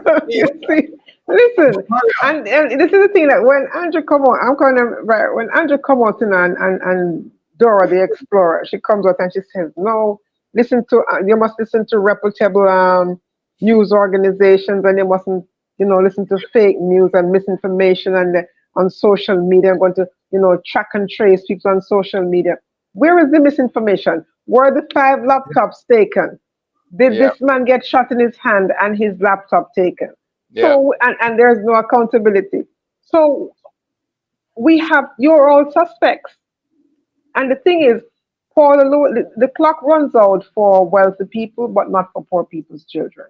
Right. And that is what I'd love for parents to start realizing. Stop running behind these people because they're taking your rights away, taking your children and your children's rights away for generations to come. Pay attention. Stop selling your votes and understand that you have the power to vote for integrity, to vote for people with unquestioned integrity, to vote for accountability, good governance, and transparency. The power is yours, not the politicians. When they get in office, they behave like you are the servants and they are and not them. And they give you little and nothing in salaries, but they take these exorbitant salaries for themselves and turn around and they pressure you and they radom you and they do all these kinds of things. So become informed voters, educated voters. This cannot continue. It is untenable and incurable. Not my words. Yeah, there you go. But look here now, Sister Maria. Let us refer back to the first case as it relates to the investigation between the timeline 2006 to 2009, where Gavin is concerned. Remember how that case had dealt with him? That the Integrity Commission investigators investigated the case. You understand, and presented the case as it relates to where the corruption prosecutor intervened with that. And how did the corruption prosecutor finish that case, right? Yeah, she didn't prosecute it. Said it was too late. Something to that effect. Yeah. Yeah. Same static bar. Same static bar. And so but the problem was there was no law that covered statute of limitations on that thing. Yes. Right. Yeah. So when you look at when you look at the level of corruption now, then why do we expect the Integrity Commission, after seeing what the corruption prosecutor had done, right, with that investigation, why should the Integrity Commission investigators hurry up this report, put it through the same channel that is going to dismiss it? Tell me what? That doesn't add up to me. That doesn't add up to me. Why would it be prudent for the Integrity Commission, the Integrity Commission investigators, right, speed up this case, put it through the same process that it is going to go through the same corruption prosecutor, and it is going to maybe end up in Paula Llewellyn's lap, right? What do you think Paula Llewellyn is going to execute on it? Andrew Wallace said that you wait for him. And that you don't wait for him, Andrew Wallace. So Andrew Wallace bet now is for the court to overturn the judgment on Paula Llewellyn as it relates to Paula Llewellyn keeps out of the DPP's office. Because if the court upheld that ruling, Andrew Holness know that time come. But here's the thing. God forbid the court does not uphold it, and they just take her back to the Privy Council and shame her all over again. Yep. Because she really spent money spend taxpayers' money, millions of dollars of taxpayers' money to go to the Privy Council to be shamed. Exactly. To be shamed. Exactly. So if we have to go back there again, well, fine. Right, but we are not going to put back Paula Llewellyn in that office. No, we can predict the outcome. And where we have a situation where we're looking at DPP who's supposed to be working for the people of Jamaica, but this DPP is working for a political party, then it is time come. And we have to ask this DPP to lead.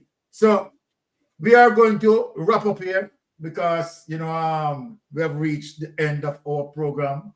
I want to say big thanks to, of course, Sister Maria, right, to continue to support us. And I want to say big thanks to Brother Herb for the continuance of support. Awesome. So final word, Sister Maria, and, let us wrap up this thing. Thank you, man. I really enjoy being on this program with Sir Herb, yourself, and Anne-Marie. And I love the people in the chat. I mean, they are the absolute best. They say something, they make you think, they're excited. And the bottom line is we're all in this together. It's not, nobody's trying to, bring down any government. We just want better governance structure. We want to put a dent in the corruption. And so the people of Jamaica can see a government that works for them. That's all. Yes. Final word, Brother Herb. I look at what Peter Flynn is saying. How can the DPP, Paula Llewellyn, go down in history? I don't think they give a damn. The government doesn't care. Yes. Andrew doesn't care. His wife doesn't care. They all are in the system and they're draining the system dry. Right? And this is what the DPP is doing. Right? They're making a mockery of the law and they're not standing up for the rights of everybody. So poor people, they don't stand a chance. They've probably been sucking salt for the last 16 years under Paula Llewellyn. And there's no way she's going to change and become the righteous person everybody wants her to be. True. So the court did the right thing. The court tell her, take your ass home, right? They probably need to write that in the next verdict when the appeals court make a decision. And I am shocked that the man who upheld the decision against those resignation letters by going to court is fighting for this DPP to keep her around and do what? Right? Continue corruption. Yeah, if he has turned 360 degrees or 180 rather. 180 degrees. Yeah, 180 to be so damn corrupt. He needs to go as well. I think Mark Golden had already called for that. But he needs to go and maybe they both need to leave the building holding hands together. Going off into the sunset. That's what needs to happen.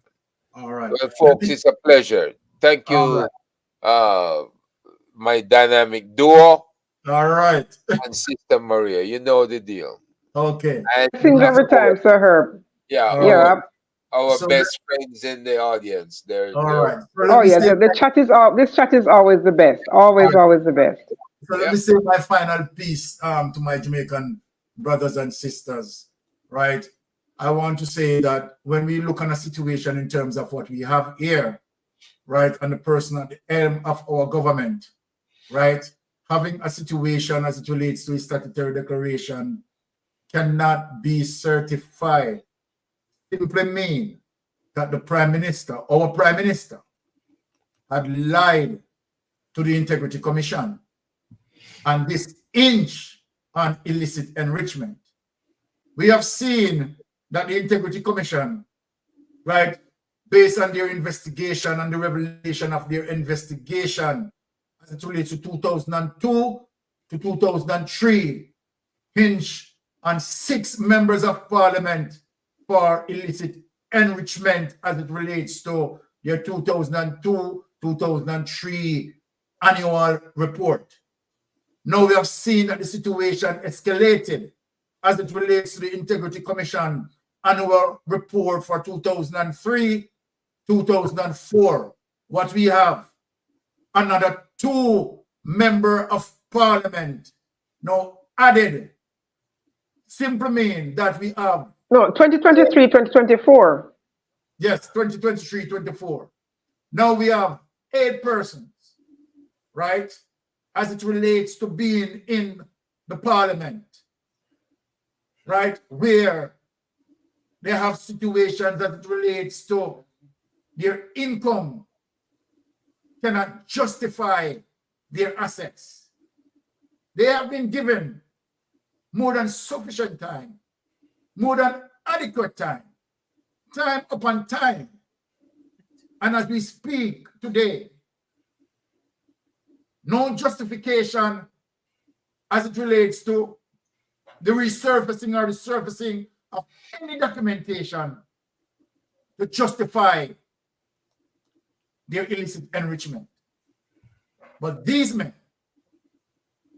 want to say to Jamaican people that we need to look past that and have them represent us a third time.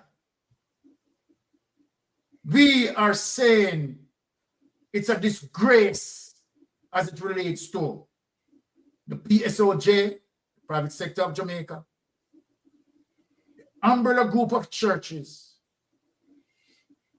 that looking on this situation should come out and ask the Prime Minister to step aside and allow the investigation to be completed. Step aside from the political process. These 8 persons who are under investigation should step aside, step away from our politics. But I guess that we are dealing with men who are, and possibly women who are morally bankrupt. And so then, we are not looking for them to come because they have no morals. They are morally bankrupt. It is a sad day for Jamaica. For Andrew Owens to continue on. Dark day, correction, dark day. Yep. Dark day for Jamaica. Absolutely. And Jamaicans need to stand up. Jamaicans need to say enough is enough. This Prime Minister need to have his statutory declaration certified. And that's my say. I want to say big thanks again for all the persons who passed through, and spend their precious time with Mystic Sensation. Right? We love you all. Sister Maria, big up yourself. Brother Herb. Blessings. Big up yourself, Sir Herb. Anne-Marie, big up yourself. We shall speak. Yeah. All right. All right. Be well, everybody. Have a good week. All right. Blessings. Bye-bye. Bye. Okay, guys, thank you so much for tuning in. Really appreciate everyone's support. And let me apologize to Florence. Just accidentally stepped on my phone and somehow blocked her. Tried to fix it on my phone, but it wouldn't let me. So I will do it as soon as the live is finished. Sorry about that. Desktop. Sorry. Just our thing deleted. I asked her to type, but I haven't seen her type anything yet. So I think that's what happened. Okay. All right. So thank you so much, guys. Really appreciate everyone. Until Friday, Thursday. I am on Thursday you'll be on Thursday, Titans. of course, Titans on Friday. Mystic Sensation as always. Okay, guys, thank you. You have a wonderful and blessed week, and see you soon. Bye.